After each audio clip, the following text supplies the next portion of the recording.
Somewhere beyond the last known city, an ancient road keeps going, across deserts, mountains, and forgotten borders. People followed these paths toward wealthy kingdoms, sacred places, and legendary cities they believed were real. But centuries later, the roads remain, and the destinations are gone. Some vanished, some moved, and some may never have existed at all. Before we follow these roads into the unknown, take a moment to like the video and subscribe if you enjoy ancient history. Lost civilizations and mysteries the past still refuses to explain. Somewhere beyond the last cultivated field, the road continues. It leaves a settlement and runs into a landscape that seems to swallow certainty. At first the route is obvious. Wheel ruts cut the earth. Then sand drifts across the track. Floodwater breaks it. Grass hides the edges. A traveller reaches a fork where no marker survives, and the road becomes less a road than a decision. Yet people still follow it, because they have been told that somewhere ahead there is a city, a sanctuary, a market, a kingdom, or a gate through the mountains. Sometimes the place is real, sometimes it was real once, and sometimes, as far as anyone can now prove, it never existed at all. Across the ancient world, roads carried more than people and goods. They carried expectations. A route was rarely understood as an empty line across space. It had a destination, even when that destination lay beyond the traveller's knowledge. A merchant heard of a wealthy town from another merchant who had heard of it from a caravan master. Repeated often enough, such descriptions could harden into geography. Before we go deeper, take a moment to like the video and subscribe, if this is the kind of history and mystery you enjoy. The road itself often survives better than the story attached to it. Archaeologists can find paving stones, bridge foundations, and compacted tracks visible from the air. In dry regions, old routes may remain as pale scars for centuries. Seen from above, they seem purposeful. They seem to be going somewhere. But a road can outlive its endpoint. Cities are abandoned, rivers move, wells fail, borders collapse. A market that once justified 100 miles of dangerous travel may disappear within generations. Later travellers find the route but not its purpose. The road becomes a surviving sentence with its final words erased. A route may be identified from physical traces, an itinerary, or a historical text, yet its destination cannot be securely located. Several ruins may compete for one ancient name. Sometimes the name survives only in a text copied centuries later. Sometimes there is no obvious ruin at all. The evidence remains incomplete, and absence alone does not prove that ancient travellers invented a place. Mud brick towns can melt into low mounds. River settlements can disappear beneath silt. Coastal sites can sink beneath water. Stone buildings can be dismantled for later construction. Even large places become difficult to recognize once their materials are reused and their names forgotten. Yet some destinations behave strangely from the beginning. They shift. A city said to lie east of one river later appears beyond another. A kingdom is close to the sea in one account and deep inland in the next. A journey of 10 days becomes 40. Distances stretch and contract according to memory, fear, or ambition. Ancient geography was not built from a view above the earth. Most travellers knew routes in sequences leave this town, cross that river, reach a well, follow the ridge, turn after the black stones. This knowledge could be precise while someone was moving through the landscape. But when converted into a broad picture of the world, it could produce severe distortions. A traveller might know exactly how to reach a market without knowing where that market sat on a continent. One strange descendant of this road-centered thinking is the medieval copy known as the Peutinger map, preserving information from the Roman road network. The known world is stretched into a long strip. Seas are squeezed, and the shape of the land matters less than the sequence of stations. It looks wrong as a modern map. As a road system, it makes far more sense. A place could remain in a chain of travel because its name had been copied, even after the settlement changed, disappeared, or became confused with somewhere else. The road might continue to lead toward a name. Imagine reaching a remote station where an old track divides. One branch is used by shepherds, another fades into scrub. Local people say the abandoned road once led to a great place. A traveller records the story. Another writer repeats it. A copyist preserves it. Eventually, someone places the destination beyond the hills. No one in this chain needs to be lying. The place can become more solid each time it is repeated. A vague report becomes a location. The location becomes a destination. Wealth gathers there in later stories. Strange animals appear nearby. A ruler is said to control it. The farther the place lies from direct observation, the more detail can accumulate without being tested. But these destinations were not always fantasies in the simple sense. Some may preserve broken memories of real settlements. A town destroyed by war could survive in root tradition after its ruins became unrecognizable. A trading center might relocate but keep the same name. Guides and foreign merchants could use the same word for different areas. Scholars still debate many cases because no single explanation fully accounts for them. What survives in the record suggests a spectrum rather than a clean division between real and imaginary.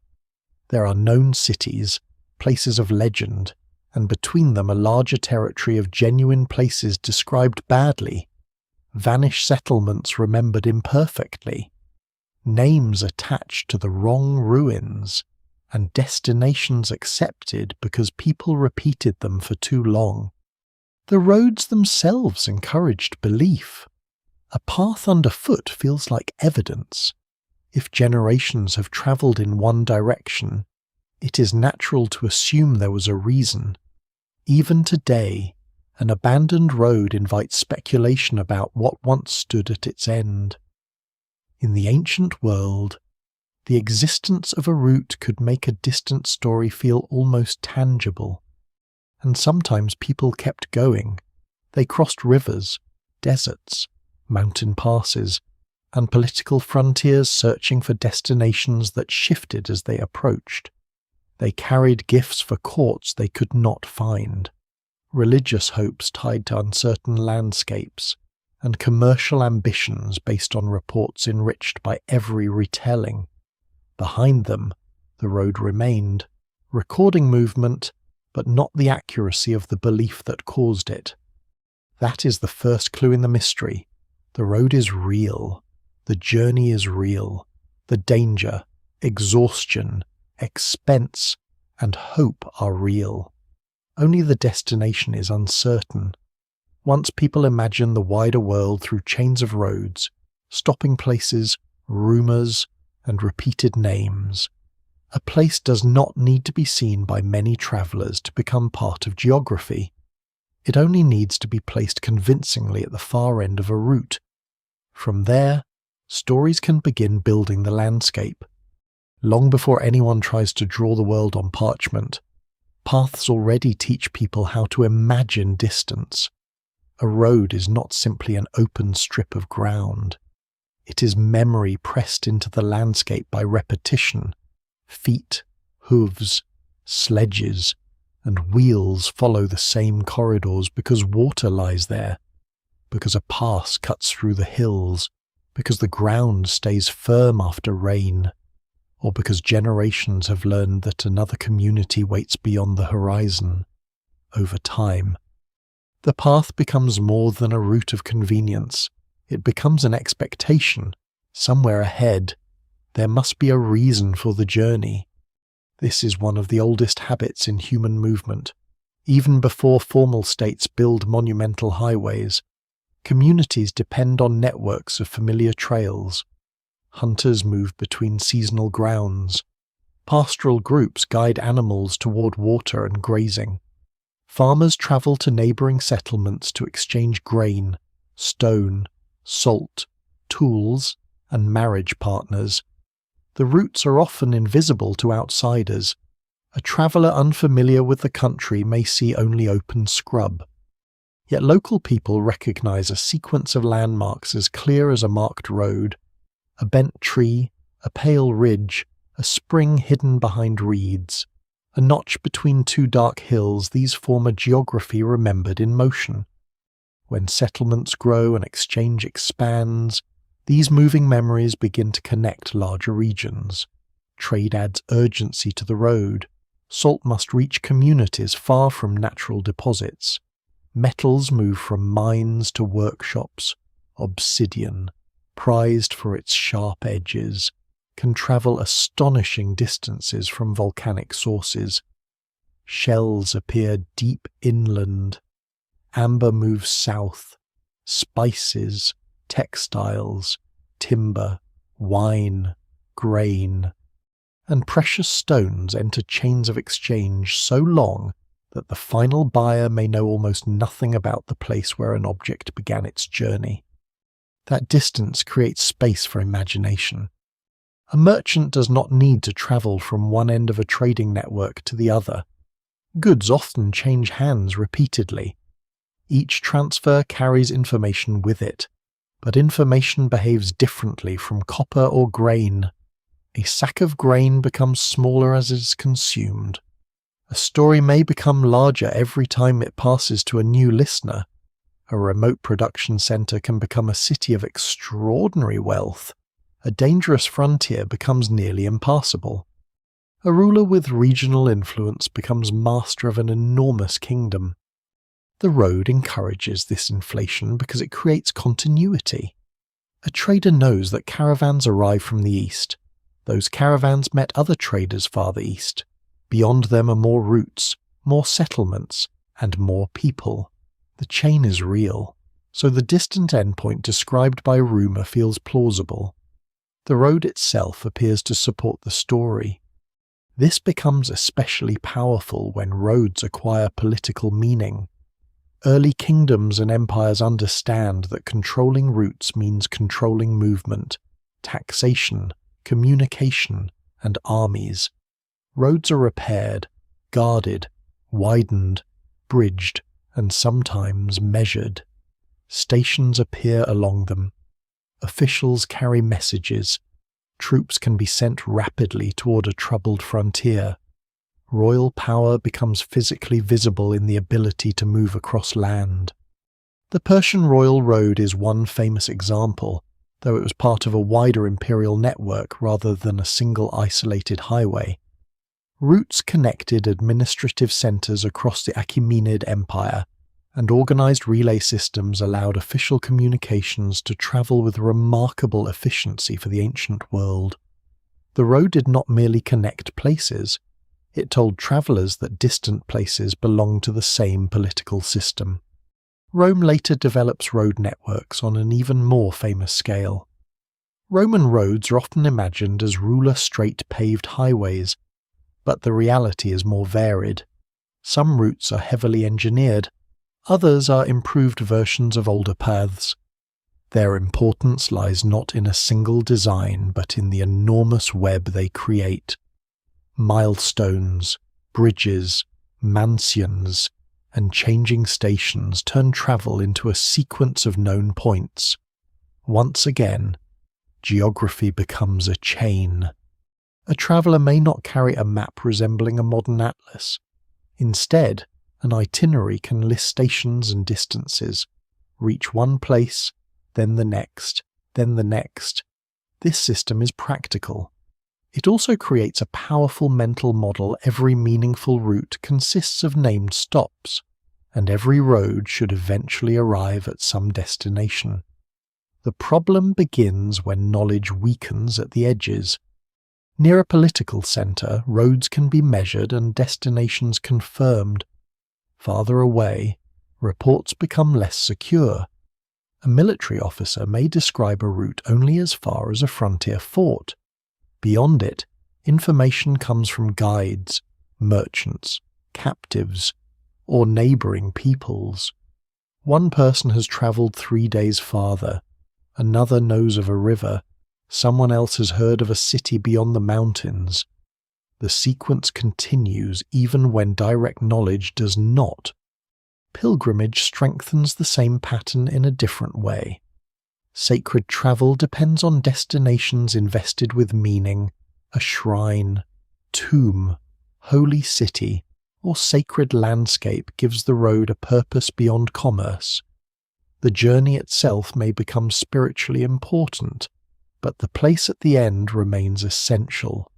Roots grow around belief, inns, wells, temples, markets, and protective institutions emerge because people continue travelling. Yet sacred geography can be especially resistant to uncertainty. When traditions are old and records incomplete, multiple communities may identify different places with the same event. A hill, cave, spring, or grave gains a sacred association through inherited memory. Travellers arrive because the tradition exists, and the arrival of travellers strengthens the tradition. This does not mean the belief is invented deliberately. Human communities often preserve geography through ritual and repetition rather than written coordinates. The location may be genuine. It may also drift as populations move, landscapes change, and names are transferred. What survives in the record suggests that sacred and practical geography can blend in ways that are difficult to untangle centuries later. Military roads add another layer. Armies move toward enemies, frontiers, and strategic objectives. A campaign can make a remote region briefly famous.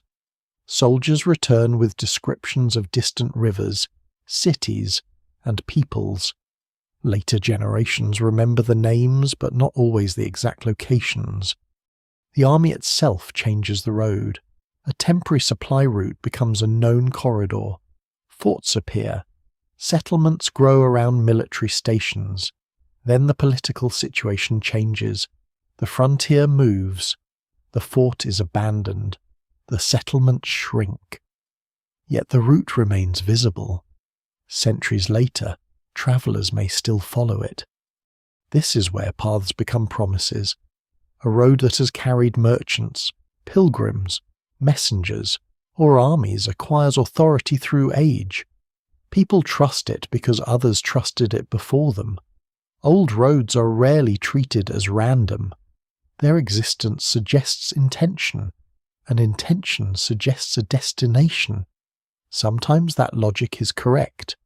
Sometimes the destination has vanished. And sometimes the route has been attached to a place that lives more securely in stories than it ever did in the ground. The surprising detail is that ancient travellers did not need complete geographical knowledge to move successfully across enormous distances. They needed reliable local sequences. One guide knew one stretch, a caravan master knew the next, a ship captain understood a coast, a translator knew the names used beyond a border. The world could function as overlapping pieces without anyone holding a perfect image of the whole. But when those pieces were later assembled into broader descriptions, the gaps became dangerous. People dislike empty spaces in systems built around purposeful routes. Where the road continued beyond direct knowledge, explanation followed, names filled the distance. Stories linked one frontier to another. A place heard about 3 times could appear more certain than a place seen once. No single explanation fully accounts for every phantom destination that later appears in geographical tradition. But this road-centered way of understanding space is essential. The ancient world is not filled with foolish travelers blindly chasing obvious inventions. It is filled with people using the best information available to them in a landscape where reliable knowledge often ends one valley. one desert crossing, or one political border away. The road continues beyond that boundary.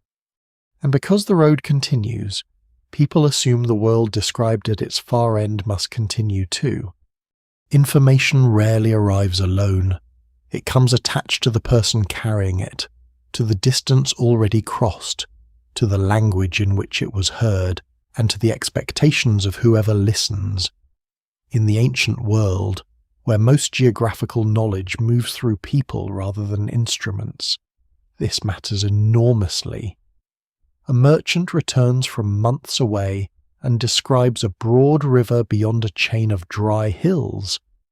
A soldier remembers a fortified town reached after a brutal march. A pilgrim speaks of a shrine standing near a spring.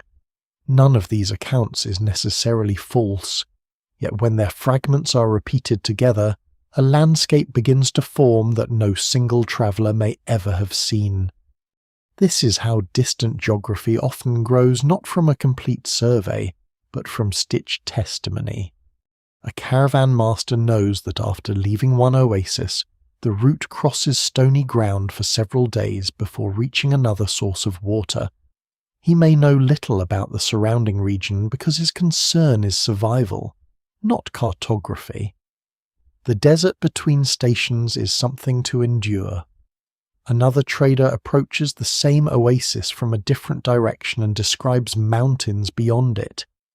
A third has never reached the place but deals regularly with merchants who claim to come from there. To someone compiling these reports far away, all three voices appear to describe one coherent region. The difficulty is that the reports may not fit as neatly as they seem. Distances are among the first details to become unstable. A traveller says that a destination lies 5 days away, but a day of travel is not a fixed unit. A mounted courier, a loaded camel caravan, a marching army, and a group of pilgrims do not cover the same distance. Heat, terrain, weather, illness, and the availability of water can change the pace dramatically. Even the phrase "one day" may describe the space between stopping places rather than a measured distance. When later writers convert these travel times into geography, errors accumulate. A city may appear farther from a river than it truly is.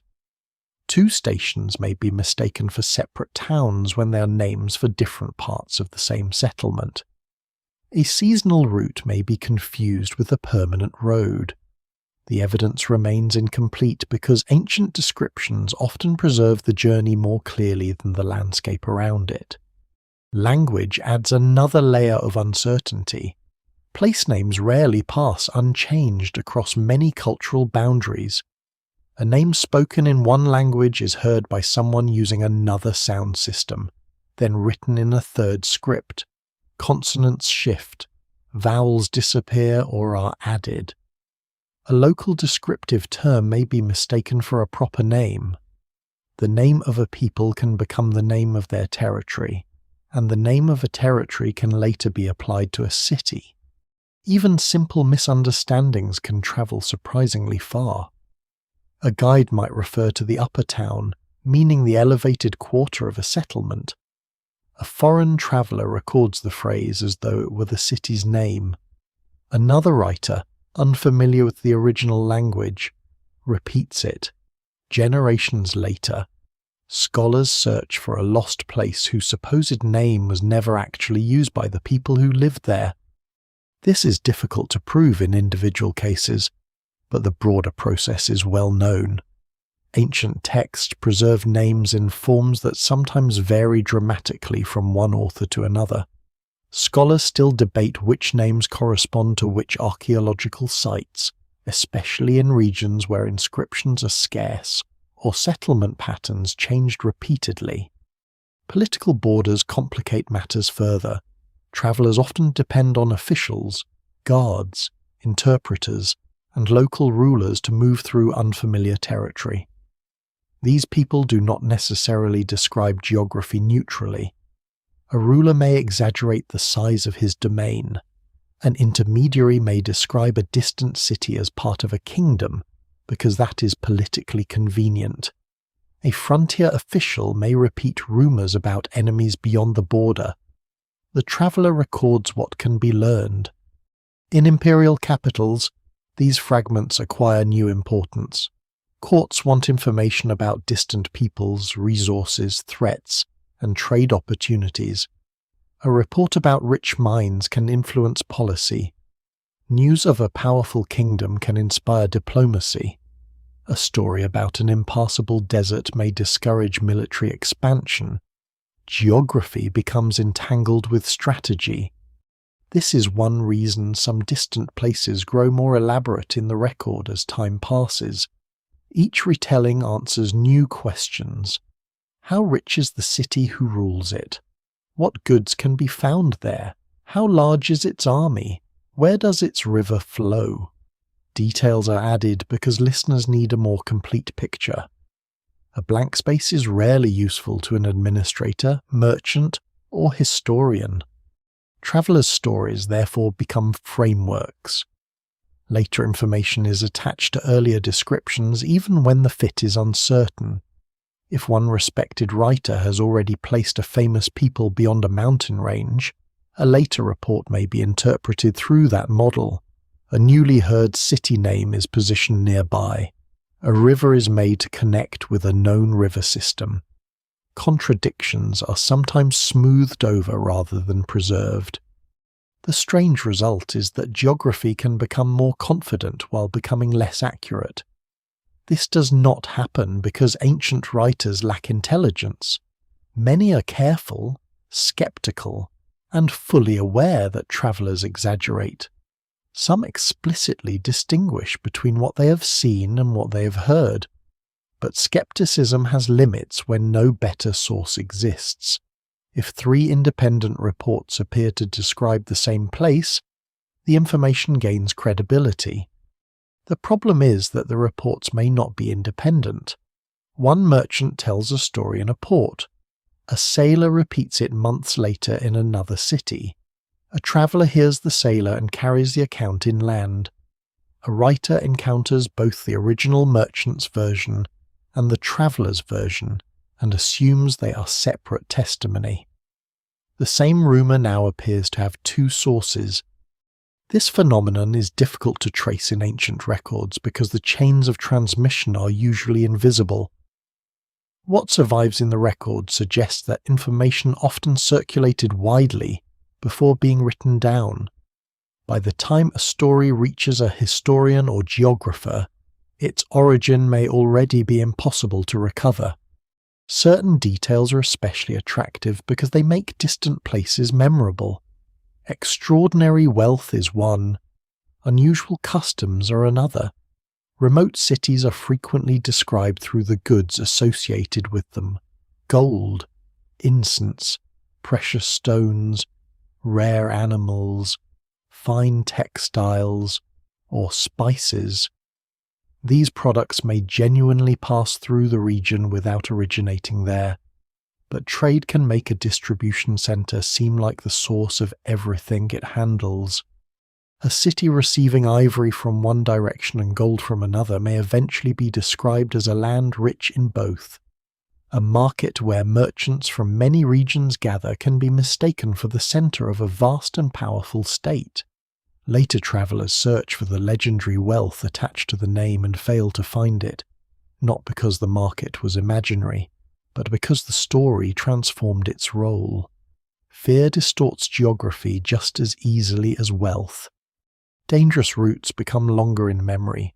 Mountain passes grow steeper, deserts widen, hostile peoples are placed in broad zones with uncertain borders. A single violent encounter can define an entire region for generations of storytellers. Travelers approaching the same area later may interpret ordinary signs through the inherited warning. Stories begin shaping the journey before the journey begins. By the time geographical information reaches someone who tries to organize it, the landscape is already layered with human judgment, near and far, safe and dangerous, rich and barren. sacred and forbidden. These categories matter as much as rivers and mountains. The resulting world is not simply a physical map, it is a map of expectation, and expectation can create destinations. A rumoured city becomes the natural endpoint of a road, because traders are said to come from there. A distant kingdom is placed beyond a range because soldiers heard that its ruler lives in the east. A sacred site is fixed near a river because generations of pilgrims connect the two in memory. Each story contributes one stone to an invisible structure. Eventually, the structure looks solid enough to enter geography. Yet beneath it remain the original fragments: a road, a stopping place, a misunderstood name, a second-hand report, perhaps a real settlement glimpsed briefly and remembered badly. Scholars can sometimes separate these layers, but often they cannot. No single explanation fully accounts for the places that emerge from such traditions.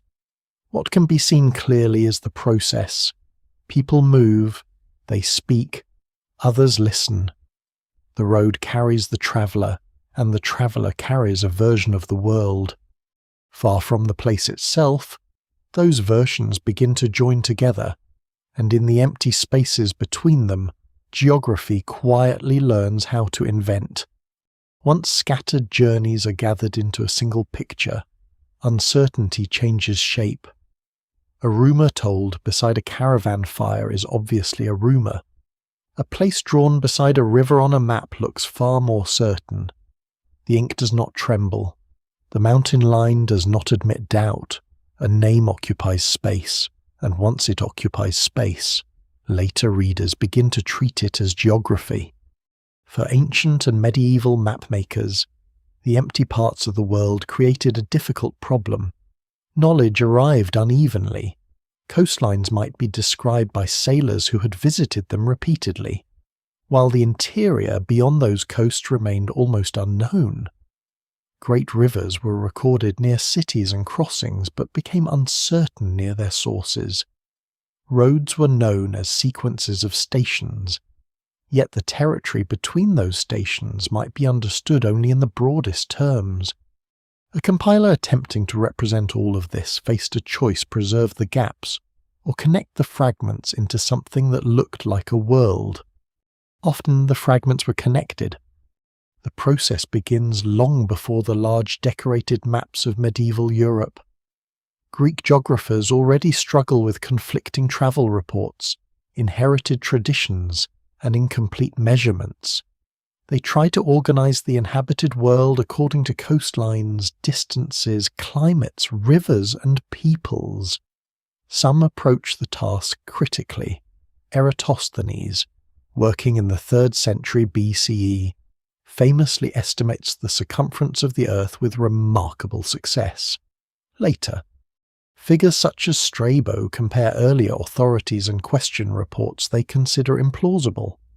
Ancient geographical writing is not simply a collection of fantasies.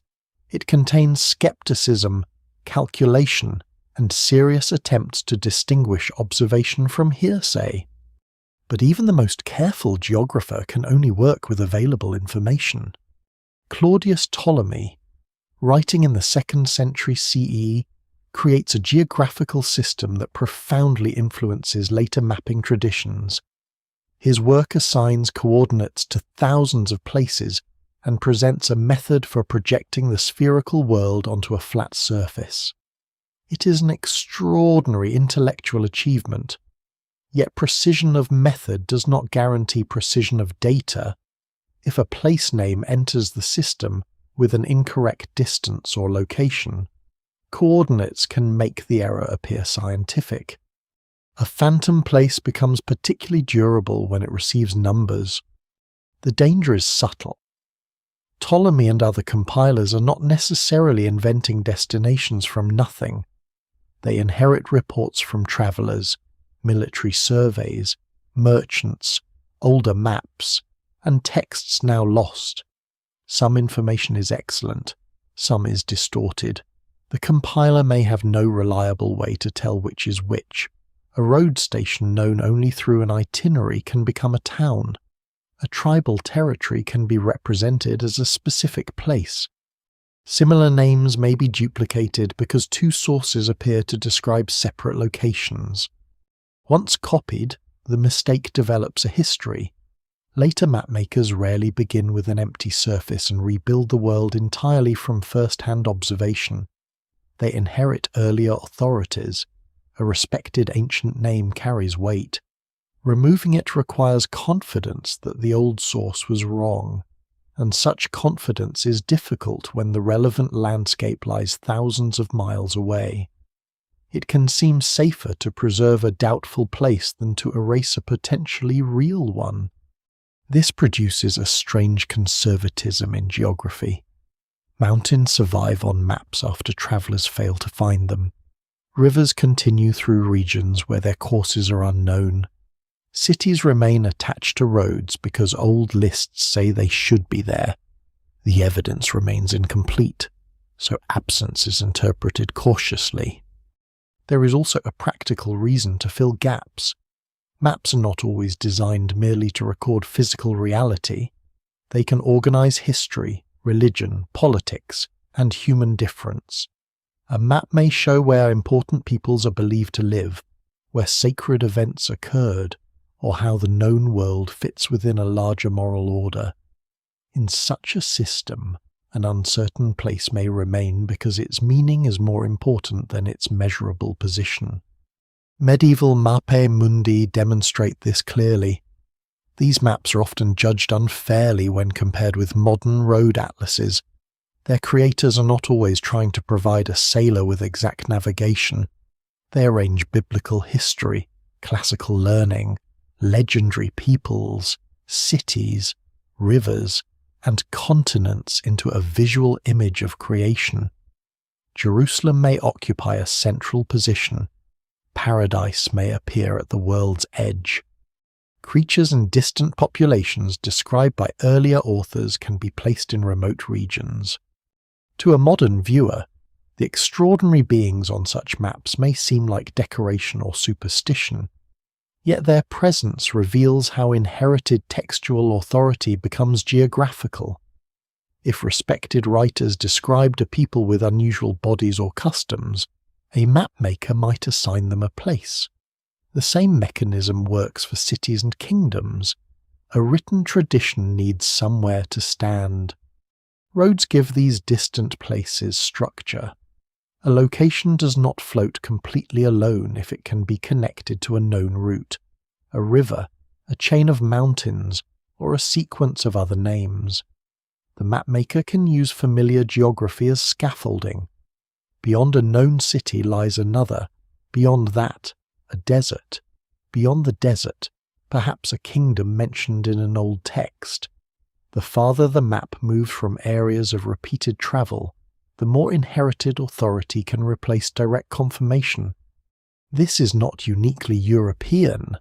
Cartographic and geographical traditions across the Islamic world, China, South Asia, and other regions also combine measurement, official knowledge, travellers' accounts, and inherited descriptions.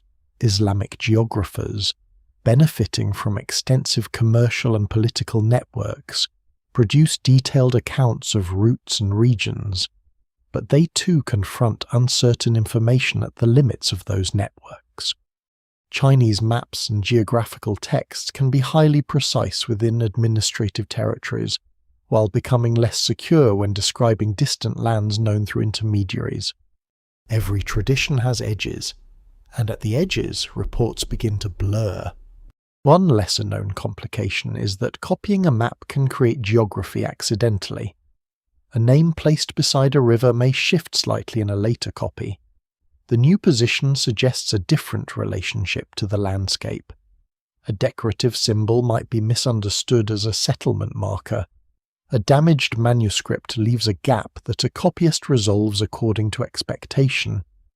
Two spellings of the same place are interpreted as two places. These are small acts, but maps are cumulative objects. A single error may survive because the next mapmaker assumes the previous one knew something. Eventually, travellers begin searching for the geography preserved in ink. This reverses the original flow of information. At first, a travel report creates a place on a map. Later, the map sends the traveller into the landscape looking for the place. The road now leads toward cartographic expectation. When a traveller fails to find the destination, several explanations are possible. Perhaps the guide chose the wrong route. Perhaps the city lies farther away. Perhaps its name has changed. Perhaps political conditions make it inaccessible. Perhaps the ruins have been buried. All of these things genuinely happen, so one failed search is not enough to erase the place. The name remains. Another expedition tries again. This is how empty space becomes stubborn. A mapmaker does not need to invent a magnificent city deliberately. He may simply preserve a name, connect two incomplete reports, or position an uncertain destination where the available evidence seems to require it. Later generations inherit the result as a problem rather than a possibility. Scholars still debate the origins of many disputed locations, because the documents rarely reveal the exact moment when uncertainty became certainty. What survives in the record suggests a gradual hardening. A traveller hears, a writer records, a compiler organises, a mapmaker places. With each step, the landscape becomes more visible and the doubt becomes less visible. By the time someone finally follows the ancient road with the map in hand, the city at the end may possess coordinates, a name, a history, and even an expected population. It has almost everything a real place should have, everything except ruins. Few roads gather legends as quickly as roads followed by conquerors. An army moves through regions that most people at home will never see, and when the survivors return, the distance itself magnifies what they describe. Mountains become walls at the edge of the world. Rivers become nearly impossible barriers. Remote cities grow richer, larger, and stranger in memory.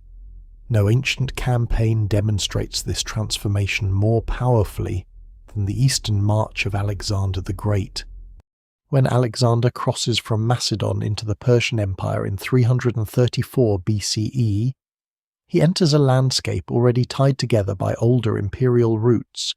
He does not march through emptiness.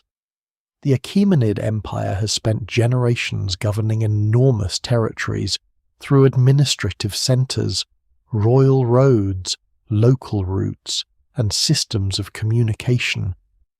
Alexander's armies use this inherited geography even as they destroy the political structure that once organised it.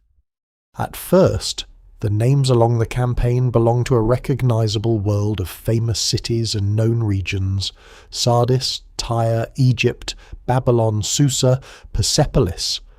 The army follows military objectives that can be located with reasonable confidence. But as Alexander pushes deeper into Central Asia and then toward the Indian subcontinent, the geographical horizon of the Greek-speaking world begins to stretch. The road east becomes a corridor into uncertainty. Alexander reaches Bactria and Sogdiana, regions of fortified settlements, river valleys, mountains, and mobile populations that resist simple conquest. His forces move through landscapes where controlling a road does not necessarily mean controlling the territory surrounding it. Garrisons are established, settlements are founded or renamed. Many receive versions of the name Alexandria. This creates a problem that later historians and geographers will inherit. There is not one Alexandria. There are many. Ancient sources refer to cities called Alexandria in Arachosia, Alexandria near the Caucasus, Alexandria Eschate, the farthermost. Alexandria and other foundations associated with the conqueror. Some were genuinely established during his campaigns. Others may have grown from older settlements reorganized by Macedonian authority. In certain cases, scholars still debate the exact identification of ancient names with archaeological sites. The repeated names make distant geography strangely slippery. A traveller hearing of Alexandria does not necessarily know which Alexandria is meant. A copyist working centuries later can confuse descriptions. A city founded near one frontier may inherit stories belonging to another. And the farther east the campaigns move, the more Alexander himself becomes attached to roads leading beyond historical certainty. In later traditions, the conqueror no longer stops where the historical army stopped. He continues into a world of marvels. The process begins partly with genuine geography. Alexander reaches the Jaxart, usually identified with the Sir Daria, and establishes Alexandria Eshate near the northeastern limits of his conquests. The name itself means something close to Alexandria the furthest. For a Macedonian soldier who has marched for years, the city stands at a nearly unimaginable distance from home. But a place called the furthest invites a dangerous question. What lies farther? Historical soldiers already have reasons to wonder. Beyond the settled frontiers are steppe peoples, trading corridors, mountain systems, and regions known through intermediaries. Reports travel across these spaces long before Greek armies arrive. Alexander's men are not looking at a literal edge of the earth, but their inherited geography cannot easily organize everything beyond the roads they know. Later storytellers solve the problem by extending the journey. The Alexander Romance, a body of legendary narratives that develops over centuries in many languages and versions, transforms the Macedonian king into a traveller through an increasingly fantastic world. Historical campaigns become scaffolding for stories of strange lands, monstrous beings, miraculous waters, and distant barriers. These accounts are not reliable records of Alexander's actual movements, yet they become enormously influential. The surprising detail is just how far the legends travel. Versions of Alexander's adventures circulate in Greek, Syriac, Persian, Arabic, Armenian, and many other literary traditions. His name changes form, his religious and political meaning changes, but the image remains recognizable, a world conqueror moving toward the limits of inhabited space. Roads mentioned in connection with Alexander gain a special authority because his historical journey was already extraordinary. If he truly crossed deserts, scaled mountain passes, and reached India, then another distant journey attributed to him does not initially sound impossible to someone living centuries later. Historical achievement creates room for legendary extension. One of the most enduring stories involves a barrier built by Alexander against destructive peoples living beyond the civilized world. In different traditions, these threatening groups become associated with Gog and Magog, or other apocalyptic enemies. Alexander is said to have reached a narrow passage between mountains and sealed it. The historical Alexander did encounter dramatic mountain landscapes and strategic passes. The Caucasus, Hindu Kush, and ranges of Central Asia could all inspire stories about gates through mountains. Ancient and medieval writers also used terms such as Caucasus, with less geographical precision than modern maps demand. A mountain name can migrate eastward in texts, describing unfamiliar ranges by analogy with better-known ones. This allows Alexander's gate to move. Different writers place the barrier in different regions. The Caucasus becomes a favourite setting. The Caspian Gates, a name historically applied to passages in Iran, become entangled with other fortified corridors. Derbent, on the western coast of the Caspian Sea, later possesses massive defences across a narrow coastal route and becomes associated with traditions of Alexander's Wall.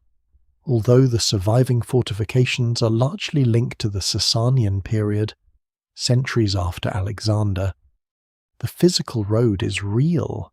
The defensive landscape is real. Alexander's presence there is far less secure, yet the combination is nearly irresistible. A narrow passage, ancient walls, and a famous conqueror already known for reaching the ends of the world fit together with remarkable ease. Travellers find ruins that seem to confirm stories. Stories then explain the ruins. No single explanation fully accounts for every version of the Alexander Barrier tradition. Different legends merge over time, and scholars still debate the relationships between particular texts and geographical locations. What survives in the record suggests repeated attempts to attach a powerful story to landscapes that look as if they demand one. Elsewhere, Alexander is linked to the search for the water of life, to dark lands, and to journeys toward distant seas. These are literary traditions, not established episodes of his historical campaign, but they influence the imagined geography of regions beyond direct experience. A road said to have been taken by Alexander becomes more than an old path. It becomes a line toward possibility. This matters because later rulers, pilgrims, explorers, and geographers inherit both Alexander's the historical king and the legendary traveller. They do not always separate them cleanly. A place associated with his genuine campaigns may preserve a local tradition about an event unknown to early sources. A ruined fortress becomes Alexander's fortress. A gate becomes Alexander's gate. A road becomes Alexander's road. Across parts of Asia, the conqueror's memory attaches itself to landscapes far beyond any securely demonstrated route of his armies. This is not unusual in folklore. Famous figures attract buildings and roads the way ancient ruins attract legends. But Alexander's case is exceptional because the scale of his real journey makes the impossible extensions harder to recognize. He truly did march farther than most Mediterranean conquerors before him. He truly did found or reorganize distant settlements. He truly did cross landscapes that later audiences understood only through texts. Then history ends, and imagination continues along the same road. Somewhere beyond the last securely identified Alexandria, the roots of conquest dissolve into the roots of legend. Mountain gates shift across maps. Lost cities borrow the conqueror's name. Barriers against unknown nations appear in places he may never have seen. The road does not suddenly become fictional. That would be easier to detect. Instead, it remains real for mile after mile, following rivers, passes, and old imperial corridors. Only gradually does the destination change. A historical frontier becomes the edge of a legendary one. A fortress becomes a gate sealing away nations.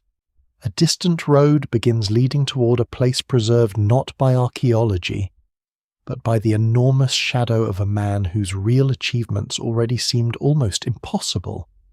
The promise of a road becomes even more powerful when the destination is sacred. A merchant can turn back if the market proves disappointing. A soldier can be recalled. A pilgrim may continue through hunger, illness, and uncertainty because the place ahead is believed to matter beyond ordinary life. When geography is tied to faith, the road does not merely connect one settlement to another. It connects the visible landscape to memory, revelation, death, salvation, and the hope that a particular hill, cave, riverbank, or ruined wall still touches an ancient event. This creates some of the most persistent, uncertain destinations in history. Sacred places are often anchored in real landscapes. Jerusalem, Mecca, Bodh Gaya, and countless major centers are not geographical mysteries. Their locations are known, their histories are documented, and pilgrims have reached them through established routes for centuries. Yet around major sacred centers lies a wider geography of secondary sites, tombs, springs, caves, mountains, hermitages, battlefields, birthplaces, and places where a revered figure is believed to have rested, prayed, preached, or performed a miracle. These smaller destinations are far more vulnerable to the movement of memory. A tradition may begin locally and survive through generations without written coordinates. People know the place because elders know the place. A stone outcrop, a tree, and a nearby village are enough. Then war comes. The village is abandoned. The tree dies. The population returns decades later, or is replaced by newcomers who inherit fragments of the older story. The sacred event survives. The landmarks do not. A new location may gradually absorb the tradition because it fits the remembered description. A cave nearby becomes the cave. A spring becomes the spring. Once pilgrims begin arriving, the identification grows stronger. Paths are cleared, a shelter is constructed. Offerings accumulate. Monks, priests, guardians, or local families become responsible for receiving visitors. The road itself starts to reinforce the sacred claim. This pattern is difficult to study because sacred traditions cannot always be traced back to a single moment of identification. Archaeology may establish that a shrine is ancient without proving the specific event associated with it. A building may have been used continuously for worship while the story attached to it changes. The evidence remains incomplete, and scholars still debate many individual sites where tradition is far older than the earliest surviving written record. One of the clearest examples of contested sacred geography appears in the search for biblical places. Ancient texts preserve names, journeys, regions, and descriptions of landscapes, but matching every name to a modern site is far from simple. Settlements disappear. Languages change. The same name may be used in different locations. Texts can describe routes according to political boundaries or environmental conditions that no longer exist. A road mentioned in an ancient account may survive in fragments, yet the destination remains disputed between several ruins. This does not mean the place was imaginary. Quite often, the argument concerns which real site carried the ancient name. Archaeologists compare pottery sequences, settlement dates, inscriptions, water sources, fortifications, and the distances between known locations. Sometimes one identification becomes widely accepted. In other cases, no candidate fits every detail. Pilgrims rarely wait for archaeological consensus. By late antiquity and the medieval period, Christian pilgrimage creates dense networks of sacred travel across the eastern Mediterranean and beyond. Travelers seek places connected to biblical history, saints, martyrs, and monastic traditions. Guides and local communities identify sites. Churches are built, routes develop.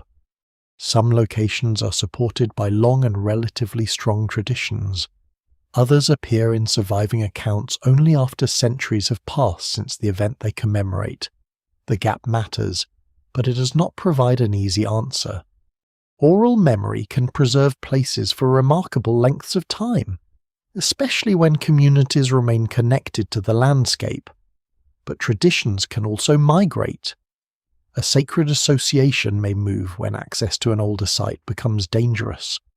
A new shrine may develop closer to a major road. Competing towns may claim the same tomb or birthplace. The same saint can sometimes acquire several graves.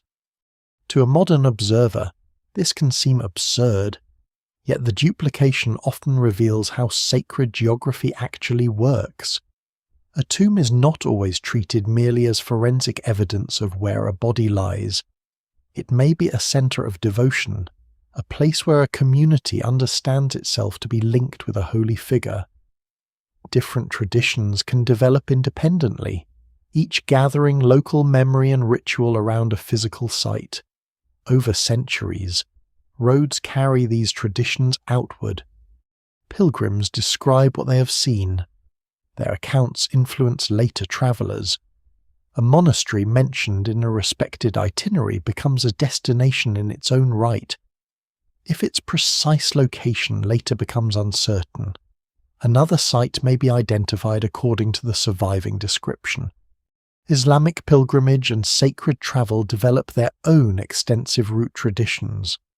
The Hajj to Mecca is geographically fixed, but the broader Islamic world contains shrines, tombs, and places associated with prophets, companions, scholars, and holy figures. Some identifications are historically well supported. Others reflect local tradition whose origins are difficult to reconstruct. Buddhist sacred geography presents another fascinating pattern, because Buddhism spreads across enormous distances from South Asia into Central Asia, East Asia, and Southeast Asia. Pilgrims travel toward places connected with the life of the Buddha and with important monasteries or relics. Chinese Buddhist monks such as Faxian and Xuanzang journey westward and leave invaluable accounts of roads, kingdoms, and religious sites. Their writings are among the great geographical sources of the early medieval world, yet even careful pilgrim accounts create later puzzles. A traveller records a monastery a certain distance from a city. The ancient city changes its name. The monastery is abandoned. A river alters course. Centuries later, historians attempt to retrace the journey. Several ruins appear possible. Distances in the text do not align perfectly. A translation of an old place name is uncertain. The pilgrim almost certainly went somewhere. The question is where. This distinction is crucial to the mystery of ancient roads leading toward lost destinations. In many cases, the traveller is not inventing the endpoint.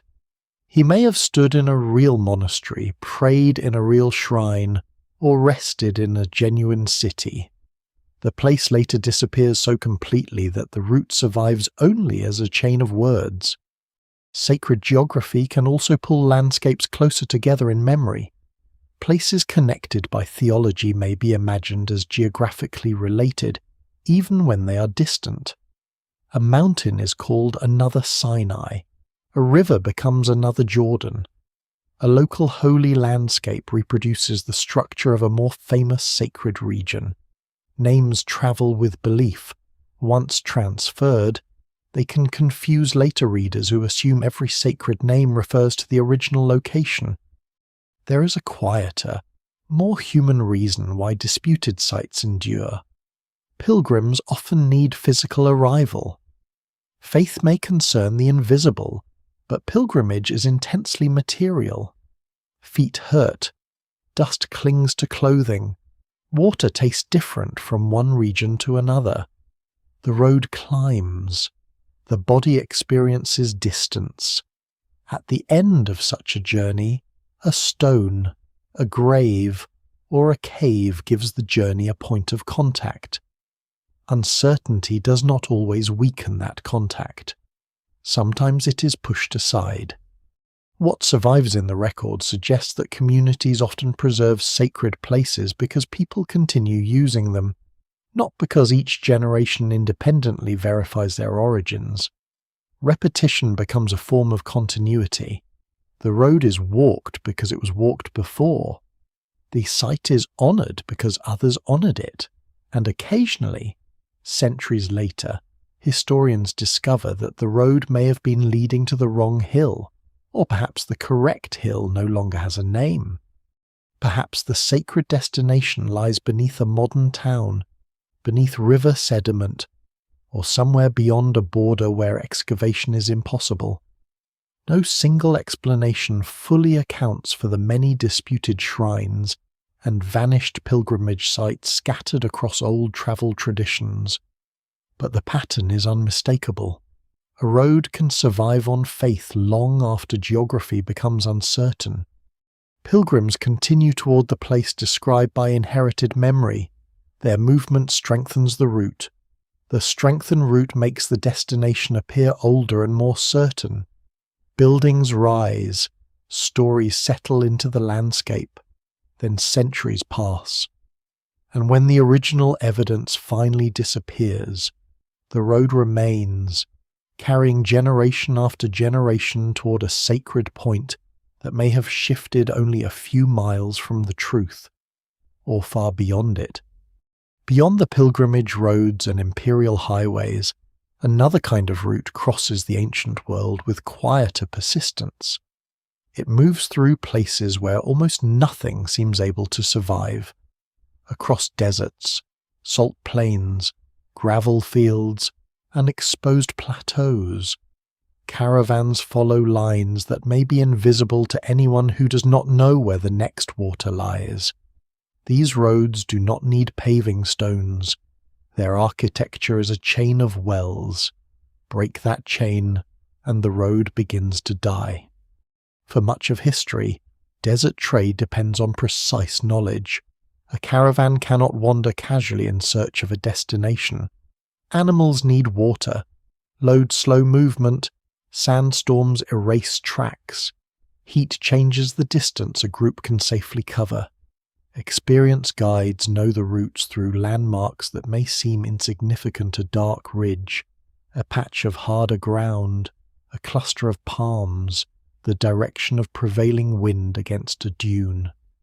Along these corridors grow markets, fortified stations, and settlements whose importance is determined less by fertile land than by position.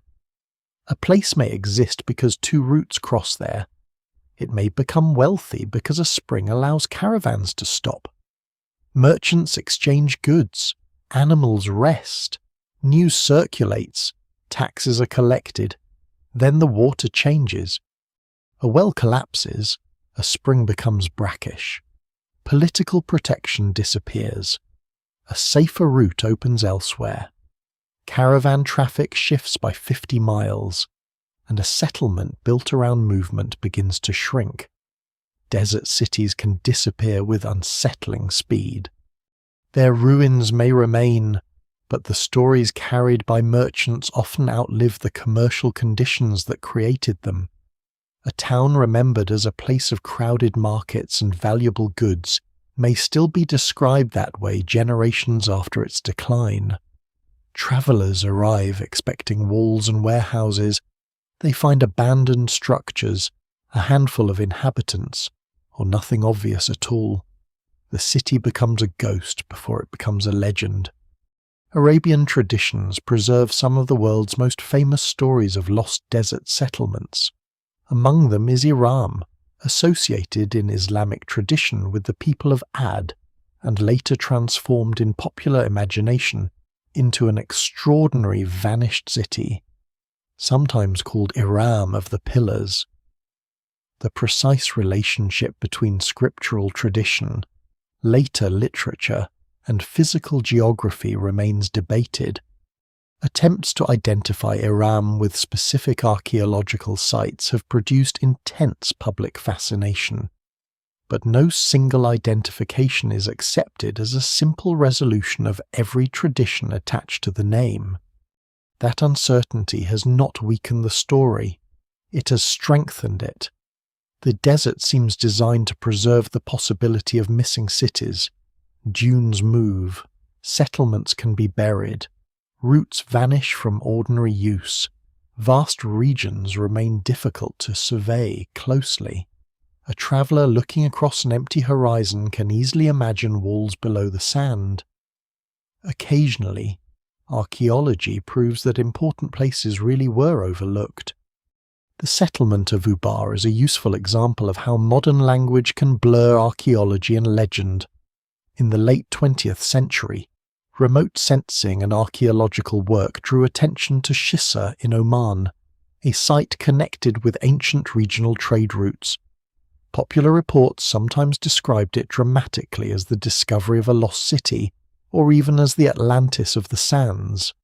Archaeological evidence indicates a significant fortified oasis settlement with connections to caravan movement, but identifying it straightforwardly with every version of the legendary Ubar or Iram story goes far beyond what the evidence securely demonstrates. The real site is interesting enough. That is often the quiet irony. A desert station does not need golden towers to be historically remarkable. Maintaining life at a remote water source, organizing trade, and surviving in an extreme environment are achievements in themselves. But popular memory tends to enlarge vanished places, especially when merchants once passed through carrying expensive goods. Frankincense provides the perfect atmosphere for such stories. Produced primarily in parts of southern Arabia and the Horn of Africa, aromatic resins move through complex trade networks toward Mediterranean, Middle Eastern, and Asian markets. To consumers far away, the origin of incense can seem mysterious. The substance arrives from the direction of deserts few buyers have crossed. Somewhere beyond those deserts, people imagine rich cities controlling the trade. There were genuine centers involved in production and distribution. There were kingdoms, ports, caravan stations, and sophisticated societies in southern Arabia. Yet the path from a valuable commodity to a legendary city is easy to understand. A merchant knows that incense comes from the south. He hears of a prosperous settlement on the route. Later storytellers merge the wealth of an entire trading network into one extraordinary destination. The road points toward riches. The city at the end grows accordingly.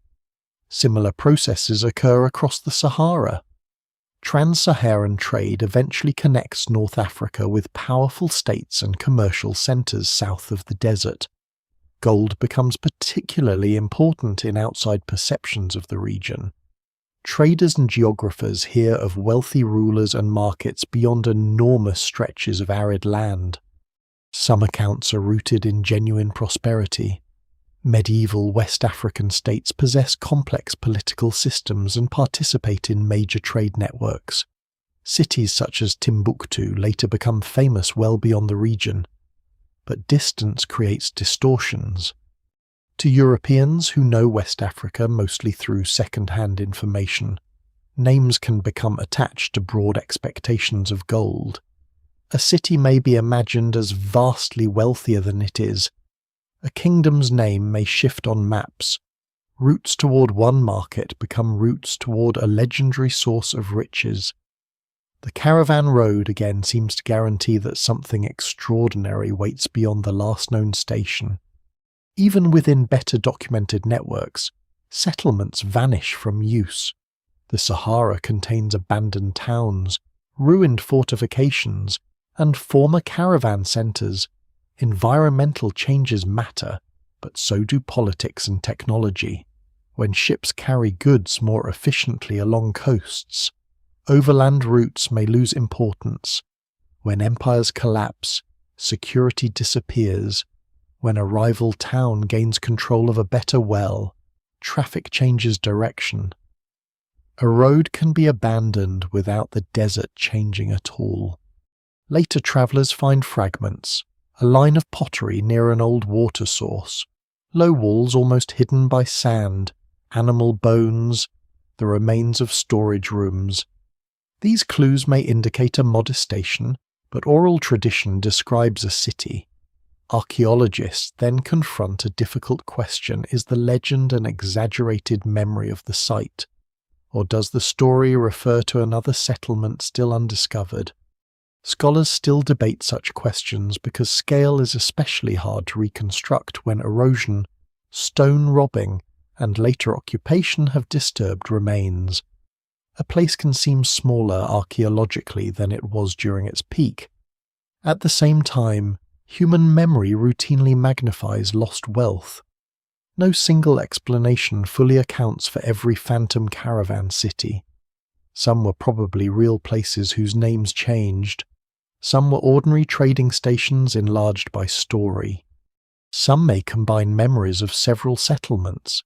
Others may have begun as literary or religious geography and later attracted supposed locations, and a few remain genuinely difficult to identify.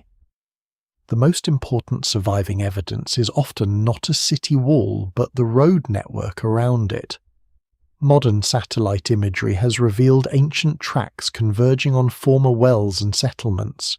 From above, the desert sometimes displays traffic patterns like faint veins across the surface. These lines show movement. They do not always tell us exactly what people expected to find. A route may converge on a seasonal gathering place where permanent structures were minimal. Merchants could meet there, exchange goods, and depart. Centuries later, a textual account describing a great market might be interpreted as a great city. The difference between a prosperous commercial centre and a monumental urban settlement can disappear in translation and memory. The desert keeps this ambiguity unusually well. In wetter regions, later farms and cities overwrite old roads. In arid landscapes, abandoned tracks can remain visible long after their purpose has been forgotten. A researcher sees several ancient routes converging and naturally searches for the missing centre. Sometimes it is there. Sometimes the centre was little more than water, shade, and agreement. A place became important because everyone knew to meet there. Then one generation stopped coming. The well filled with sand. The guide who knew the route died. Political borders shifted. Caravans chose another line across the desert. Yet merchants continued telling stories of the old road. They remembered the crowded market, the strange goods, the distant rulers, and the profits made there. Their children repeated the names. Geographers wrote them down. Long after the last caravan disappeared, the destination remained just beyond the dunes. A road does not need an ancient ruin at its end to command belief. Sometimes the destination exists first as political hope. A kingdom is imagined not because someone has seen its capital, but because people desperately want such a kingdom to be real. Once that desire attaches itself to geography, roads begin to bend toward expectation. Messengers are sent. Maps are adjusted. Travellers reinterpret every distant rumour as a possible clue. Few phantom destinations demonstrate this more clearly than the legendary realm of Prester John.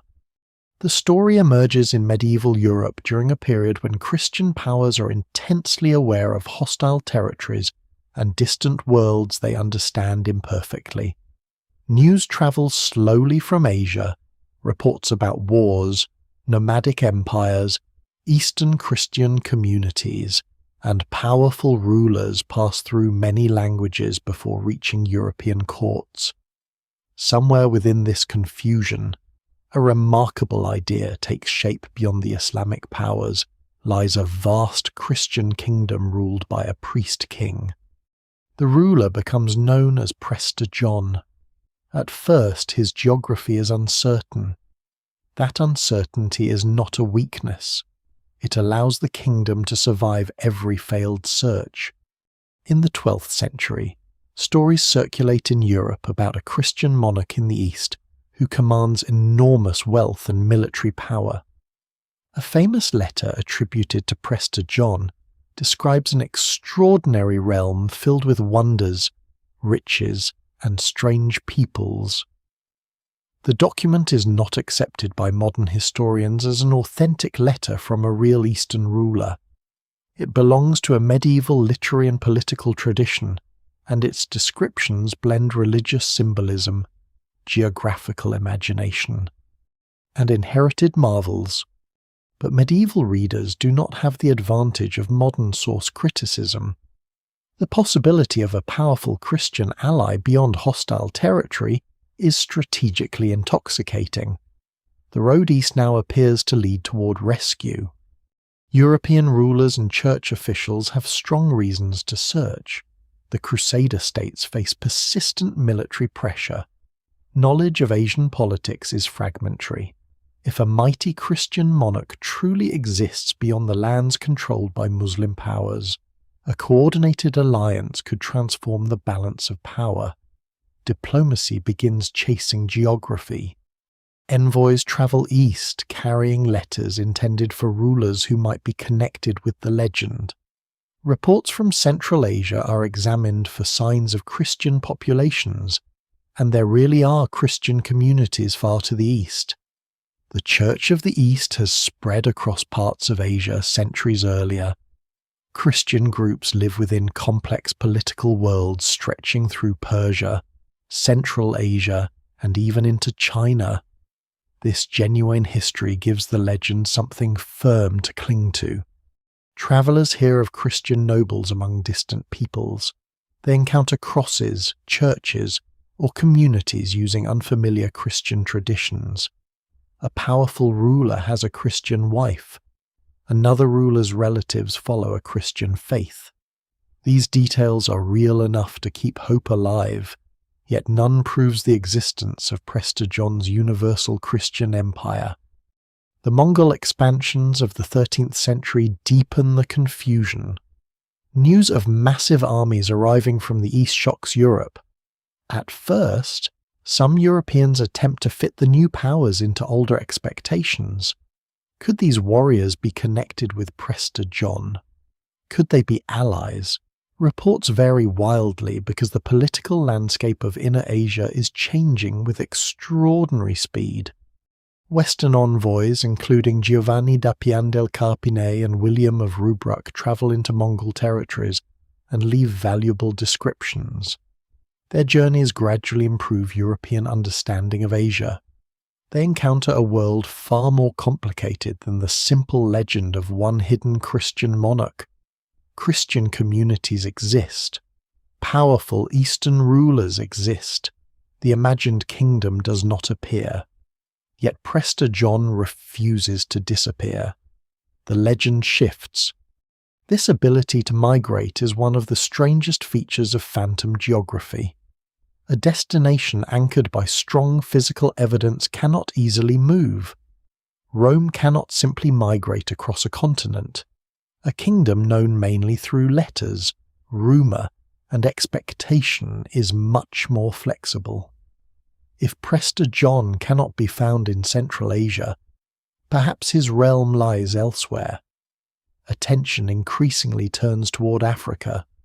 European knowledge of northeastern Africa remains incomplete, but reports of an ancient Christian kingdom in Ethiopia are real. Ethiopian Christianity has deep roots, and its rulers govern a powerful state with traditions unfamiliar to Latin Europe. When clearer contact develops, Europeans begin associating the Ethiopian monarch with Prester John. The Phantom Kingdom has found a real kingdom to inhabit. This does not mean Ethiopia is imaginary, quite the opposite. The confusion reveals how easily a genuine state can be forced into an inherited geographical story. European observers approach Ethiopia carrying expectations created centuries earlier. Instead of simply asking who the Ethiopian ruler is, they search for the priest-king they already expect to find. Names, titles, and political realities are filtered through the legend. Maps begin placing Prester John's realm in Africa. Roads and sea routes are planned with this expectation in mind. Portuguese expansion around Africa in the 15th century is driven by several motives, including access to trade and attempts to reach the Indian Ocean world without relying on established Mediterranean and Middle Eastern networks. The hope of contact with a powerful Christian ruler also forms part of this wider strategic imagination. Expeditions search not merely for coastlines, but for alliances. The kingdom at the end of the road has become a foreign policy objective. One revealing episode involves Pero da Covilhã, a Portuguese explorer sent in the late 15th century to gather information about eastern trade routes and to seek the lands associated with Prester John. His travels take him through the Mediterranean, the Red Sea region, India, and eventually Ethiopia. He reaches a real Christian court, but the reality is not the legend. Ethiopia is a complex kingdom with its own political challenges, regional enemies, religious institutions, and strategic concerns. It is not the limitless wonderland of the medieval letter. Its ruler does not command all Eastern Christians. There are no magical rivers carrying precious stones in the way legendary descriptions promised. Yet contact does not simply kill the myth. For a time, Europeans continue using the name Prester John for Ethiopian rulers or their realm. The inherited label survives because it has become embedded in diplomatic language and geographical expectation. This is a recurring pattern. When travellers reach a place that partly resembles a legendary destination, they may not abandon the legend. They reinterpret it. The legendary city was smaller than expected. The wealthy kingdom has declined. The sacred ruler lost territory. The wonders were misunderstood. Every difference can be explained by time, exaggeration, or poor information. And to be fair, ancient and medieval places genuinely do change. A once powerful state may be weakened by the time foreigners arrive. Cities decline, dynasties collapse, trade routes shift. Therefore, the failure of reality to match an old description does not automatically prove that the description was invented. This ambiguity protects phantom destinations. The Prester John tradition also reveals how political desire can shape maps before explorers ever reach the landscape. European Christians want an ally. Therefore, reports of Eastern Christians become evidence of a kingdom. A powerful ruler with Christian connections becomes a candidate. When one region fails to produce the expected monarch, geography expands the search. The road continues because the need continues. Scholars still debate the exact combination of historical reports that helped produce the earliest Prester John traditions. Connections have been suggested with events involving Central Asian rulers, Eastern Christian communities, and distorted news reaching Europe. The evidence remains incomplete. No single explanation fully accounts for every strand of the legend as it develops across centuries, but the consequences are clearer. People travelled because of it. Diplomatic letters were written because of it. Real kingdoms were misunderstood through it. Maps were shaped by it. A place that cannot be securely located influenced movement across continents. This is the deeper danger of destinations that exist mainly in expectation. They do not remain passive errors in old books. Once a kingdom is accepted as possible, practical decisions follow. Money is spent, envoys cross borders, rulers adjust strategy. Explorers interpret unfamiliar peoples according to the story they carried from home. The geography becomes active. Somewhere beyond each known frontier, Prester, John waits, first in Asia, then perhaps near India, then in Africa. The kingdom moves because the roads keep failing to reach it, and each failure produces not an ending, but another route. A road may remain fixed in the ground while the name at its end travels hundreds of miles. This is one of the least dramatic and most destructive processes in historical geography. No desert swallows the city.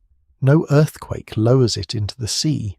No invading army burns the archives. Instead, a word changes as it moves from one language to another. A copyist misreads a letter. A later ruler reuses an old place name. Two cities share similar names.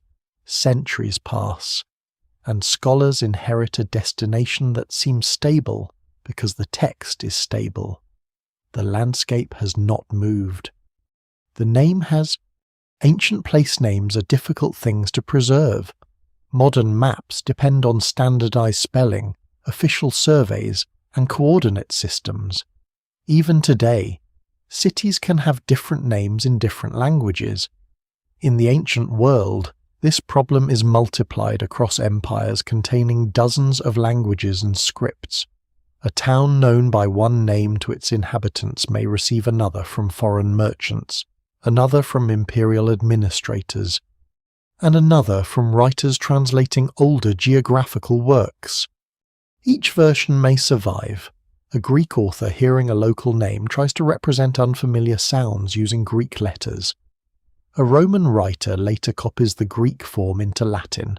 Centuries afterward, a medieval manuscript is reproduced by someone who has never heard the name spoken.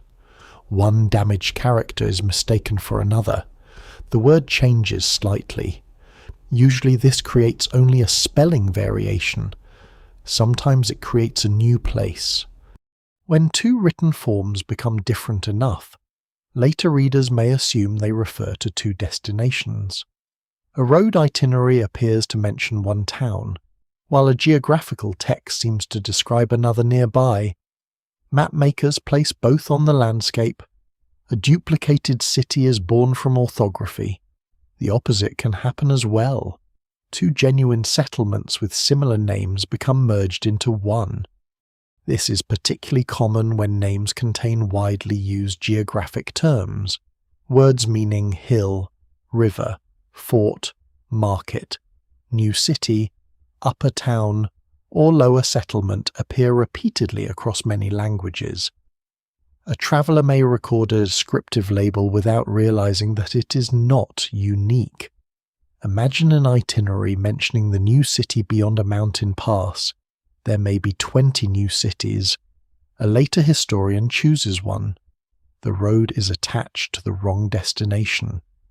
Political power makes the problem worse because conquerors frequently rename places. Alexander's repeated use of Alexandria is only one famous example. Roman emperors, Hellenistic dynasties, Islamic rulers, colonial governments, and local kings all attach new names to settlements. Cities receive honorific titles. Dynastic names replace older ones. After another political change, the old name may return. Documents from different centuries can therefore describe the same city as though it were several places, or several cities may simultaneously carry the same prestigious name. The evidence remains incomplete in many regions because inscriptions are unevenly preserved. Where coins, official texts, or local records survive, scholars can sometimes reconstruct the sequence of names. Elsewhere, identification depends on comparing distances, roads, rivers, and descriptions of neighbouring settlements. One wrong assumption can shift an entire route. This becomes especially visible in attempts to reconstruct ancient itineraries. A text lists a chain of stations city A to city B, then a day's journey to city C, then onward to a river crossing. Archaeologists securely identify A and the river. B and C remain uncertain. Several ruins lie between them. If B is assigned to the wrong mound, C must be moved to make the distances work. A small error near the beginning of the chain becomes a large displacement farther along the road. The route begins to bend on paper. Ancient measurements do not always rescue the reconstruction. Distances may have been copied incorrectly. Numerals are particularly vulnerable in manuscript traditions because a small mark can alter a value significantly. Different road traditions may use different units. A writer might preserve an official distance while travellers actually followed a shorter seasonal route. Scholars still debate many historical locations for precisely these reasons. The arguments can appear surprisingly technical: pottery dates, coin distributions, ancient spellings, road gradients, water availability, and the probable speed of pack animals all become part of the same geographical puzzle. Yet behind these details lies a simple mystery. Which name belongs to which ruin? The reuse of names after migration introduces another confusion. Communities sometimes carry place names with them. A group leaving one region may establish a settlement elsewhere, and give it the name of an older home. Colonists do this. Refugees do this. Conquerors do this. The new place begins accumulating its own history. Centuries later, a writer encounters a reference to the name but lacks the date or political context needed to distinguish old from new. Events associated with the earlier settlement may drift toward the later one. The destination migrates through time. This process is not limited to cities. Regions move as well. Ancient geographical terms are often much less fixed than modern national boundaries suggest. A name may initially describe a people, then the territory controlled by that people. When the population migrates or political power expands, the geographical label stretches. Later writers use the same term for a larger area. A traveller saying that a city lies in a particular country may therefore mean something very different from a modern reader looking for it within a fixed border. Mountain names can wander in a similar way. Writers confronted with unfamiliar ranges often compare them with better-known mountains. A famous mountain name becomes a category as much as a precise location. This contributes to the strange mobility of places associated with Alexander's legendary journeys. A gate in one mountain system can gradually become confused with a pass in another, because both are described using inherited geographical language. Rivers are equally dangerous. A river may have different names along different sections of its course. Two rivers with similar names may be mistaken for one. A tributary can be confused with the main river. Ancient writers describing distant waters sometimes attempt to connect them with major river systems already known from classical geography. Once the connection is made, every place along the supposed river shifts with it. The remarkable thing is how long these errors can survive. A respected text is copied for centuries. A mapmaker sees a city name beside a river and preserves it. Another mapmaker consults the first map. Eventually, the location appears in several sources. Repetition looks like confirmation, but all the sources may descend from one mistake. This is one reason counting references is not enough. Historians must ask whether the accounts are genuinely independent. A place mentioned by 5 medieval writers may still depend entirely on one ancient description that all 5 inherited. The same problem appears in oral traditions. Different communities may repeat similar stories because the story travelled between them. Similarity does not always prove separate memory. What survives in the record suggests that phantom destinations often emerge from mixtures of these processes rather than one clean error. A real town changes name. Its old name is copied badly. The settlement declines. A nearby town adopts a similar name. A traveller hears the old story but visits the new place. He writes an accurate account of the wrong city. Later readers search for the city he describes and notice that it does not match older reports. Now there appear to be 2 mysteries. The possibility is almost unsettling because it removes the comforting division between truth and invention. No one needs to create a false city.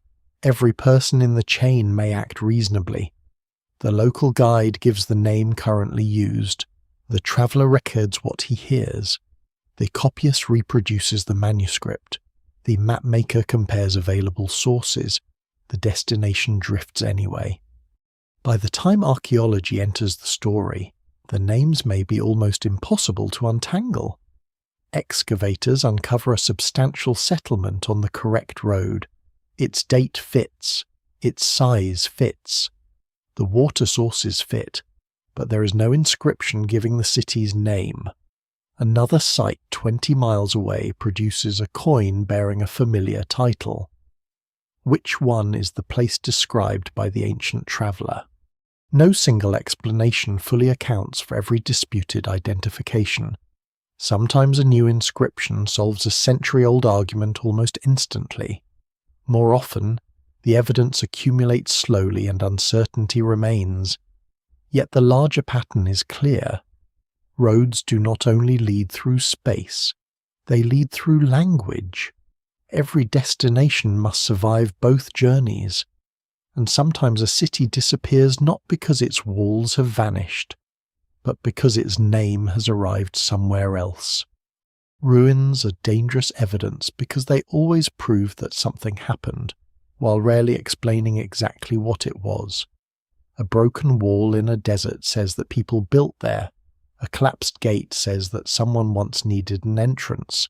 Burned timber, shattered pottery, and abandoned streets reveal moments of human life interrupted or simply left behind. But when the name of the settlement is lost, the ruins become open to interpretation, and if travellers already carry a famous story, the stones can seem eager to confirm it. This is where legend and archaeology begin to imitate one another. A traveller follows an old road expecting a vanished city. For days, there is nothing. Then low walls appear against the horizon. Perhaps the ruins are extensive. Perhaps there is a gate, a tower, or carved stone. The traveller knows one ancient name associated with the region. The temptation is immediate. This must be the place. The identification may feel stronger because the alternatives are invisible. The traveller has not surveyed every ruin within hundreds of miles. Local people may use a different name for the site, or no ancient name at all. A historical text mentions a city somewhere beyond a mountain and near a river. Here is a ruin beyond a mountain and near water. The story fits well enough. Later visitors arrive already knowing the identification. They do not encounter anonymous ruins. They encounter the ruins of the famous city. Every feature is now viewed through that belief. A large foundation becomes a palace. A defensive wall belongs to the legendary ruler. A reservoir becomes the sacred pool described in tradition. The stones have not changed. The questions asked of them have. Across the ancient world, famous names have repeatedly attached themselves to ruins simply because those ruins were impressive and poorly understood. Alexander becomes responsible for fortresses he did not build. Solomon receives palaces and monumental works from periods far removed from his reign. Roman ruins become the work of giants in local traditions. In other places, any exceptionally old wall may be connected with a king, prophet, conqueror, or vanished people remembered from literature. This process is not evidence of foolishness. It is evidence of a basic human need to place anonymous remains inside a story. A ruin without a name is difficult to remember. A ruin associated with a famous figure can survive in cultural memory for centuries. The problem for later investigators is determining when the identification began. A local tradition recorded in the 19th century may genuinely be old, but how old did it survive continuously from antiquity? Or did an educated traveller introduce the ancient name 300 years earlier? Did monks, merchants, soldiers, or administrators reinterpret the site after reading an old text? The evidence remains incomplete because traditions leave few traces during periods when no one writes them down. Troy offers a famous example of how complicated the relationship between ruin and legend can become. For centuries, the location of the city associated with the Iliad was debated. The mound at Hizarluk in northwestern Anatolia eventually became the focus of excavation in the 19th century. Heinrich Schliemann, driven by intense belief that the Homeric world could be found physically, cut aggressively into the mound. He found ancient cities. The surprising problem was that there were too many. Hizarluk contains layers of settlement built one above another across long periods. Schliemann initially associated a rich collection of objects he called Priam's treasure with the Homeric king Priam. Later, archaeological work showed that the deposit belonged to a much earlier level, than the period usually considered most plausible for a historical setting behind the Trojan War traditions. The ruins were real. The treasure was real. The identification was wrong, yet Izaluk itself remains widely accepted as ancient Troy or Ilion, and archaeology has revealed a substantial settlement with long regional importance.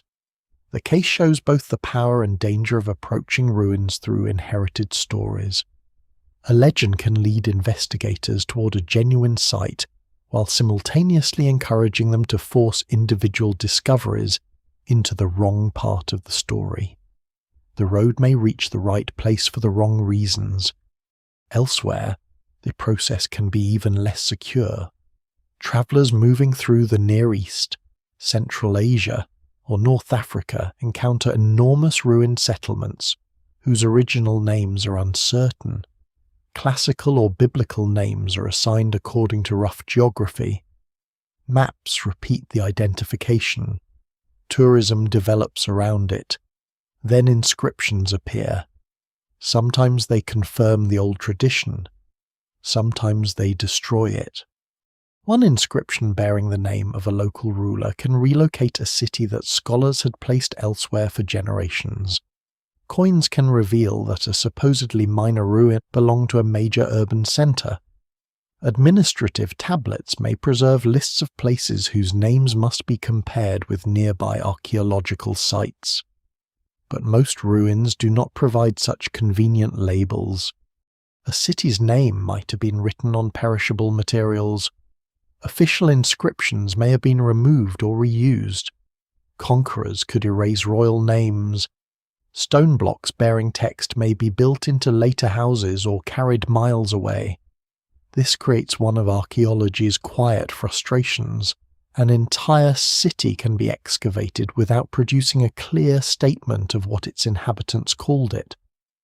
In those circumstances, old roads become essential evidence.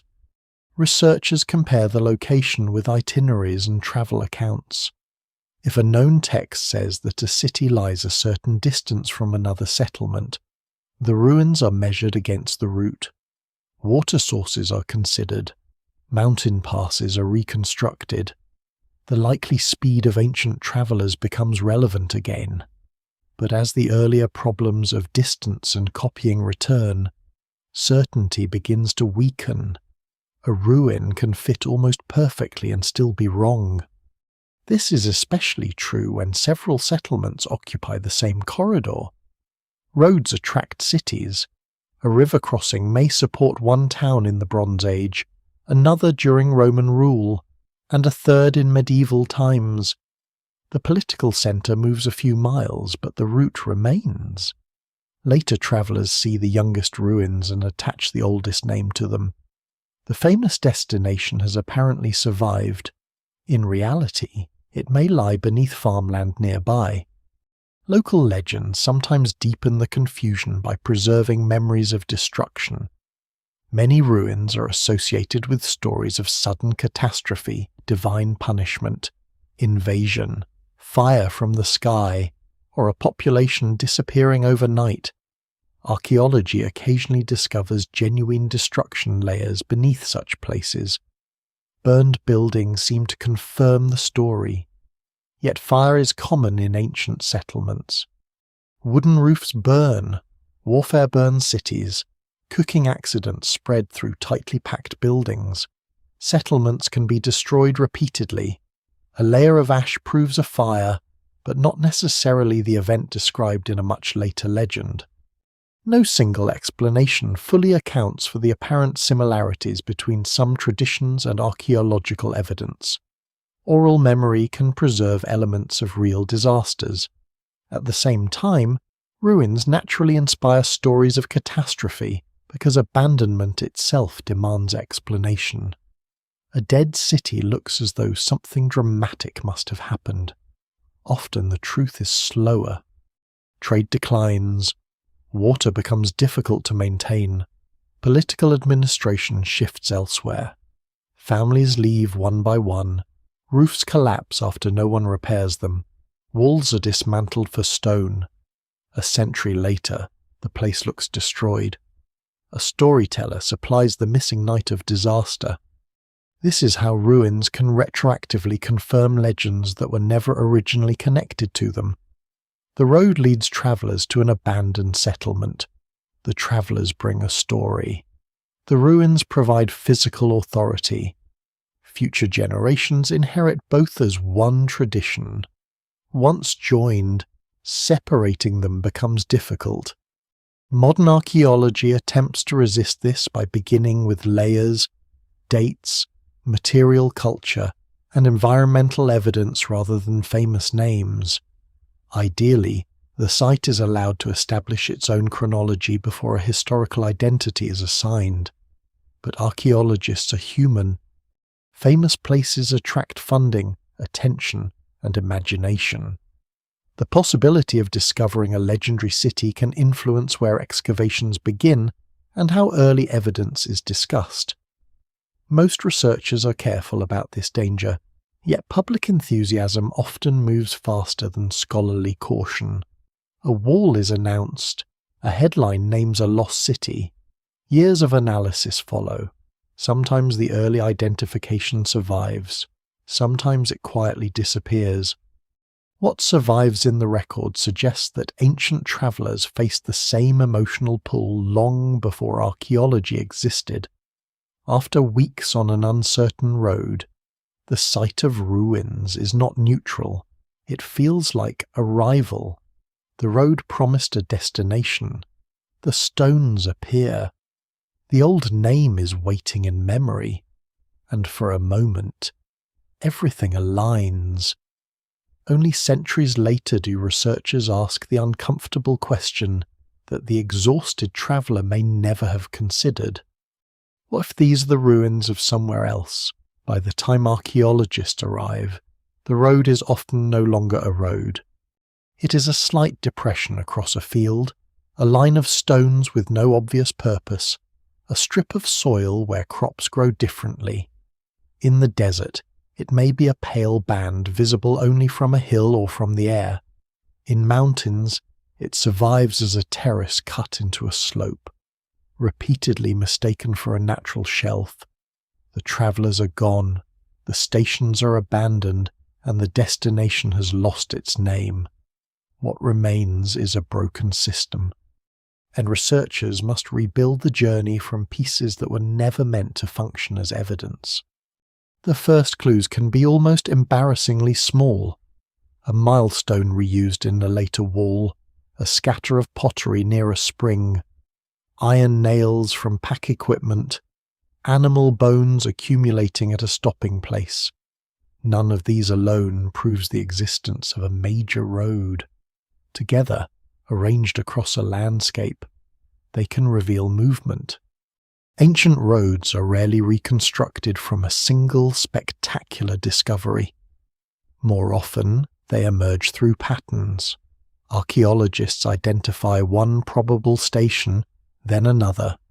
Distances between them are compared with surviving itineraries. The surrounding terrain is studied to determine where loaded animals or wheeled traffic could realistically pass. Water becomes especially important. A route that looks direct on a modern map may have been impossible without reliable springs. This is where old geographical mysteries begin to meet physical science. Researchers examine sediment to understand whether a river once flowed closer to a settlement. Pollen can reveal vegetation very different from that of the present. Geological surveys identify ancient shorelines. Remote sensing detects buried walls, field systems, and roads invisible at ground level. The landscape travelled through by ancient people may no longer exist in recognizable form. A road apparently leading into empty desert might once have followed a chain of wetlands. A ruined port now several miles inland may once have stood beside the sea. A settlement considered strangely isolated may have occupied a major river crossing before the channel migrated. Without reconstructing the old environment, the road appears irrational. Once the landscape is restored, the route sometimes makes immediate sense. Roman roads provide particularly clear examples because many were constructed with durable surfaces, drainage systems, bridges, and milestones. Yet even Roman routes can disappear beneath modern development or be confused with later paths. Researchers use historical documents, field surveys, aerial photographs, and increasingly detailed elevation data to identify possible road alignments. LiDAR has changed the visibility of entire landscapes. By measuring the surface with laser pulses, researchers can create models that reduce the visual interference of vegetation. In forested regions, subtle earthworks and root systems can suddenly appear. The surprising detail is that a road does not need to be monumental to produce a measurable trace. Repeated traffic compacts ground, cuttings alter slopes, drainage channels redirect water, terraces preserve unnatural straightness. From above, features that seem meaningless to someone standing among trees can become parts of a network. Satellite imagery has produced a similar transformation in arid regions. Ancient caravan tracks sometimes survive as groups of parallel lines. Caravans do not always follow a single narrow path. Travelers spread out to avoid dust, soft ground, or damaged surfaces, creating corridors of movement rather than one road. Seen from space, these corridors can converge on ruined settlements or former water sources. This is powerful evidence, but it carries its own danger. A line visible from above is not automatically ancient.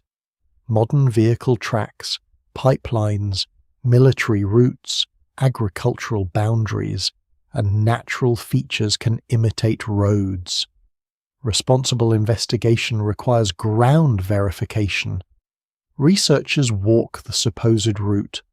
Pottery is collected and dated. Structures are examined. The pattern must survive contact with the earth. This cautious process is far less dramatic than announcing the discovery of a lost highway, but it is the only way to separate old movement from modern scars. Even when a route is confirmed, its destination can remain uncertain. Suppose several roads converge on a large archaeological mound.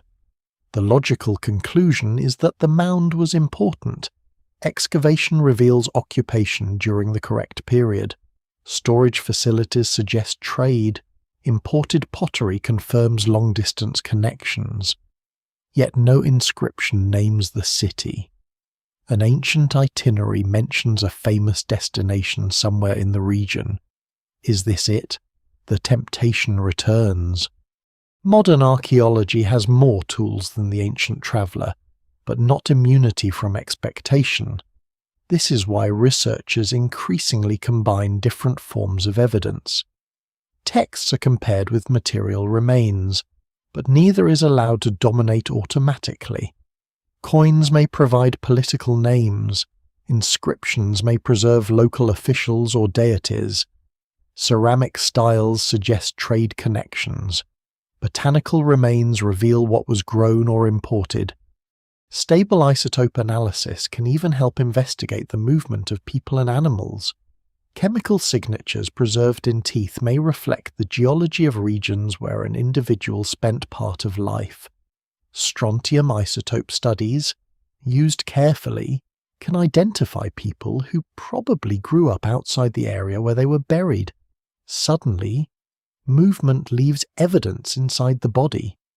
Ancient DNA can reveal patterns of population relationship and migration, though genetic movement does not correspond neatly with roads or historical identities. A group of newcomers may use an old route. Traders may travel without significant population replacement. Armies can cross a region and leave little genetic signal. No single method reconstructs the road completely. The strength lies in convergence. A textual account describes caravans moving toward a distant market. Satellite imagery reveals track corridors. Survey finds pottery concentrations at regular intervals. excavation identifies water installations, imported goods become more common near the suspected endpoint. None of these is absolute proof alone. Together, they make a route difficult to dismiss. The same method can weaken an old geographical claim. If a supposed road is repeatedly searched and produces no stations, no material concentrations, and no plausible water access, confidence begins to fall. Researchers cannot prove that no one ever travelled there. Human beings cross difficult terrain for many reasons. But the idea of a major commercial highway becomes less convincing. This distinction matters when investigating legendary destinations. A rich city supporting large caravans should usually leave more than a story. It requires food, water, storage, animals, labour, connections with other settlements. Trade on a meaningful scale creates systems around itself. The absence of these systems is not definitive, but it is evidence. What survives in the record suggests that some phantom cities became implausible only when archaeologists stopped searching for the city itself and began searching for the infrastructure that such a city would require. The question changes. Instead of asking, "Where are the palace walls?" researchers ask where thousands of people obtained water. Instead of searching for treasure, they look for broken transport jars. Instead of following a legendary description, they model the cost of moving goods through the landscape. The road becomes an economic problem. This can produce wonderfully mundane answers. A supposed international trade route may have been a local herding corridor. A famous station may have served seasonal travellers rather than a permanent population. A line described as an imperial road may consist of several unrelated paths used at different periods. Reality becomes smaller, but sometimes it becomes larger. In parts of the ancient Near East, satellite surveys and intensive fieldwork have revealed extensive route systems connecting cities and agricultural zones. Holloways broad, shallow depressions created by long-term traffic can radiate from ancient settlements. They show that movement was woven into the landscape on a scale difficult to appreciate from individual excavations. A city is no longer just a mound, it becomes the centre of lines. Those lines connect fields, villages, water, and distant settlements. Follow them far enough, and researchers may identify a place known only from a text, or they may discover that the route divides, fades, and never reaches the expected destination at all. This is where modern methods return us to the original mystery. The technology improves, the measurements become sharper, the old landscape can be reconstructed with astonishing detail, yet uncertainty remains. An ancient road can be traced for 50 miles and vanish beneath a modern city. A caravan route can be followed from well to well until one station remains undiscovered. A milestone can name a destination whose ruins still cannot be securely identified. The evidence does not always lead to a final point. Sometimes archaeology reconstructs the journey beautifully and leaves the endpoint blank. And once again, the road is real. The movement is measurable. People travelled it repeatedly. Only the place they were travelling toward refuses to appear. Sometimes the road has not failed. Sometimes the landscape has. A route can be reconstructed perfectly and still appear to lead nowhere because the destination was built for a geography that no longer exists. The river has moved, the coastline has retreated, a lake has dried, sand covers the fields, an earthquake has lowered one part of the ground and raised another. Travellers once approached a living settlement through a landscape so different from the present that modern investigators, standing in the same place, struggle to imagine how the city could ever have functioned. This is one of the most deceptive forms of disappearance. Human beings often treat the ground beneath them as stable. Mountains seem permanent. Rivers appear ancient. The sea has an edge. A road runs between fixed points. Yet across centuries, and especially across millennia, landscapes can change enough to erase the logic of an entire route. Rivers are among the worst offenders. A city built beside a major river may depend on that channel for drinking water, agriculture, transport, and trade. Boats arrive. Warehouses face the bank. Roads converge on a crossing. The settlement grows because the river is there. Then the river shifts. Large rivers migrate across floodplains. Channels split, merge, and abandon old courses. Sediment raises riverbeds. Floods cut new paths. A settlement once standing beside deep water can find itself miles from the main channel. The road still leads to the old city. The river does not. Without regular maintenance or political stability, irrigation systems fail, fields dry, transport becomes difficult, population declines. Later travellers arrive and wonder why anyone built a town in such an impractical location. The answer is simple. They did not. They built in another landscape. Ancient Mesopotamia provides countless examples of how closely settlement patterns follow water. The Tigris and Euphrates systems and their associated channels have changed repeatedly.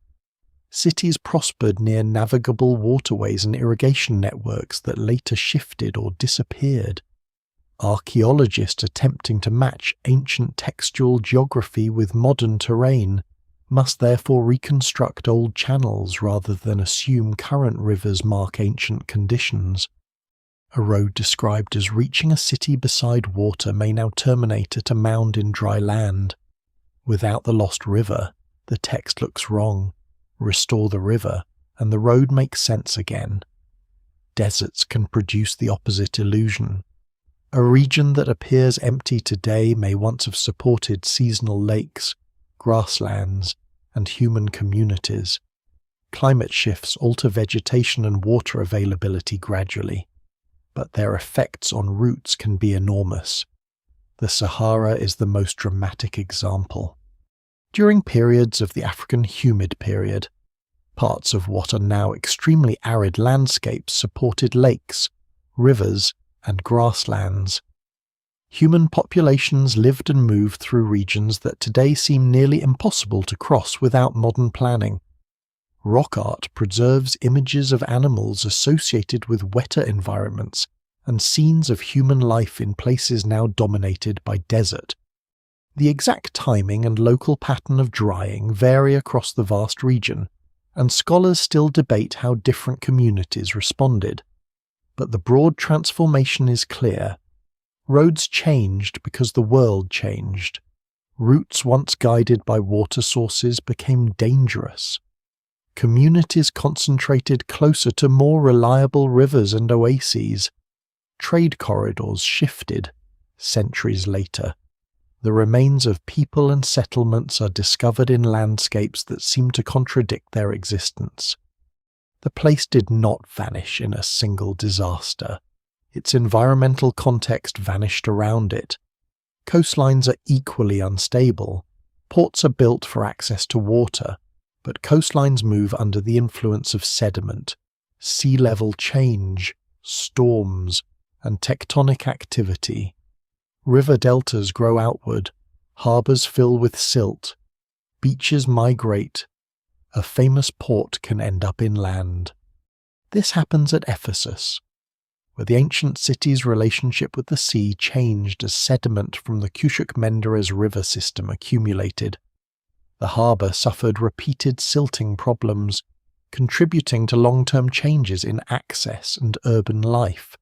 Today, someone looking at the ruins without understanding the ancient coastline might struggle to imagine ships approaching the city as they once did. The road to a port becomes a road to dry ground. Elsewhere, the sea takes instead of gives. Coastal settlements can be damaged or submerged by land subsidence, earthquakes, tsunamis, or gradual changes in relative sea level. Parts of ancient cities now lie underwater. Archaeologists work beneath modern seas searching for harbour structures, streets, and buildings. This creates a strange reversal. Old travel accounts describe a road reaching a coastal city. Modern researchers follow the route to the shore. The destination seems absent. It may be below the waves. The ancient Egyptian city of Thonis Herakleion offers a dramatic case of a major settlement rediscovered underwater near the Nile Delta. Known from ancient sources, its precise location became uncertain before underwater archaeology revealed extensive remains. This city had not been invented by ancient writers. Its landscape had become inaccessible to ordinary observation. This is why disappearance cannot be judged by the modern surface alone. Earthquakes make the problem even more abrupt. A severe earthquake can destroy buildings, alter water sources, trigger landslides, and damage roads. In mountainous regions, an entire corridor may become unusable. A pass collapses, a valley is blocked. Settlements dependent on traffic lose their reason for existence. After enough time, later roads choose different terrain. The old road becomes mysterious.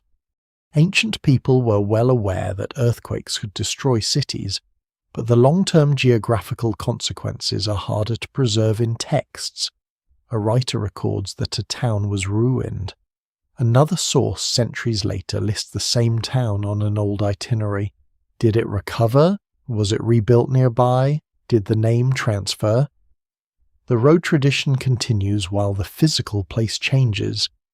Volcanic landscapes create even more dramatic interruptions. The eruption of Vesuvius in 79 CE preserves Pompeii and Herculaneum in extraordinary conditions because volcanic materials bury them. These cities are not mysterious destinations today, but their history demonstrates how quickly a populated landscape can disappear beneath deposits. Without surviving texts and later rediscovery, a buried road system could easily appear to terminate inexplicably. Other eruptions have altered valleys, covered agricultural land, and forced populations to relocate. Volcanic ash can preserve structures while hiding them. A city can become archaeologically safe and geographically invisible at the same time. Floods also rewrite routes. A catastrophic flood may destroy bridges and settlements, but repeated smaller floods can be more important over long periods. Sediment accumulates, roads are buried, new channels cut across old fields. In some river valleys, ancient surfaces lie meters beneath the modern ground. Researchers walking above them see nothing. The missing city may be under a village, a field, or a modern road built unknowingly over the ancient corridor. This is a critical limitation of archaeology. Not every place can be excavated. Modern settlements occupy many ancient sites because the same strategic advantages remain: valuable water, defensible hills, river crossings, and fertile land. A destination may not appear as ruins because people never stopped living there. The ancient city is beneath the living one. Its name may have changed repeatedly. Its roads may survive only as the strange curves of modern streets. What survives in the record suggests that landscape change explains some destinations once considered doubtful. A text seems inaccurate until an ancient river channel is discovered. A port appears absurdly inland until old shorelines are reconstructed. A road toward emptiness becomes logical when paleoclimate evidence reveals water where none exists today. But landscape change can also become an easy excuse. Whenever a city cannot be found, someone can claim that the river swallowed it, the desert buried it, or the sea covered it. These explanations are possible. They are not automatically true. A genuine submerged settlement should eventually produce physical evidence if the relevant area can be investigated. A buried city requires sedimentary conditions capable of concealing it. Geological reconstruction can test whether a river actually occupied the suggested channel during the correct period. No single explanation fully accounts for every lost endpoint. An environmental change must be demonstrated rather than imagined. Yet the deeper lesson remains unsettling. The present landscape is not an impartial witness. It encourages mistakes. Modern researchers see roads crossing dry plains and assume ancient travellers endured the same dryness. They see ruins far from water and imagine poor planning. They see coastlines as boundaries that must have existed in the same place. Then, a core sample reveals old river sediment. Satellite images show a buried channel. Marine archaeology finds columns beneath the sea. Suddenly, the world described in an ancient itinerary becomes visible for a moment. A traveller reaches a city beside a river. A caravan stops near a lake. A ship enters a harbour. The road ends exactly where the old text says it should. Only the earth has moved the destination away. At some point, every investigation of a vanished destination reaches the same uncomfortable territory. The road can be traced, the old name can be read, the ruins, maps, stories, and environmental clues can all be placed on the same table. Yet the pieces still refuse to assemble into one answer. Was the place invented? Was it real and remembered badly? Or have modern researchers simply been looking in the wrong landscape? These possibilities often overlap so completely that separating them becomes more difficult than discovering a buried wall. The simplest explanation for a phantom destination is that no physical place ever existed. Human beings invent places constantly. Literature does it deliberately. Folklore does it gradually. Political propaganda can exaggerate an enemy capital or an ally's wealth until the resulting location bears little resemblance to reality. Ancient and medieval writers were fully capable of creating symbolic geography. A city at the edge of the world might represent wealth, danger, holiness, or moral corruption. A distant island can serve as a setting precisely because its remoteness protects the story from ordinary verification. The purpose is not always to deceive. A poet describing a marvelous kingdom does not necessarily expect readers to organize an expedition. The difficulty begins when later readers mistake one type of text for another. A symbolic destination enters a geographical compilation. A literary place is compared with a travel account. A name becomes attached to a route. The road now appears to lead towards something that began in story. This is the explanation skeptics often prefer because it removes the mystery cleanly. But history is rarely so cooperative. Many places once dismissed as legendary have turned out to be attached to genuine locations or historical memories. Troy is the obvious case, though archaeology does not prove every event described in Homeric tradition. The existence of a major settlement at Hisarlik shows that stories can preserve a real geographical core while transforming almost everything around it. That possibility makes historians cautious. A legendary city may be invented. It may also be a real city remembered through centuries of distortion. Memory does not preserve a place like a photograph. It selects. A community may remember a settlement for one defining feature: its wealth, its walls, its destruction, its ruler, or its sacred importance. Over time, that feature can swallow the rest of the city's history. A prosperous market becomes the richest city in the world. A destructive flood becomes the flood that erased everyone. A fortified pass becomes a gate imprisoning monstrous nations. the original place shrinks beneath its own legend. When archaeologists eventually identify a modest settlement, disappointment can lead to rejection. This cannot be the legendary city. Researchers or the public may think, the ruins are too small, but the expectation may be the problem. A city famous in stories does not need to have been enormous. Its importance may have come from controlling a route, producing a rare commodity, or serving as a political symbol. A settlement of several thousand people could appear extraordinary to travellers arriving after weeks through sparsely populated terrain. Perspective changes scale. The reverse is equally possible. A very large archaeological site may be assigned a famous name simply because scholars expect the famous city to have been impressive. Again, expectation chooses the answer before the evidence does. Misplaced reality therefore occupies the difficult ground between invention and accurate memory. The destination existed, but the name has been attached to the wrong site, river, mountain, or region. This may be the most common explanation for some disputed ancient geographies, because movement of names, populations, and political borders happens constantly. A traveller says that a city lies beyond the mountains. Which mountains? A text says it stands near a great river.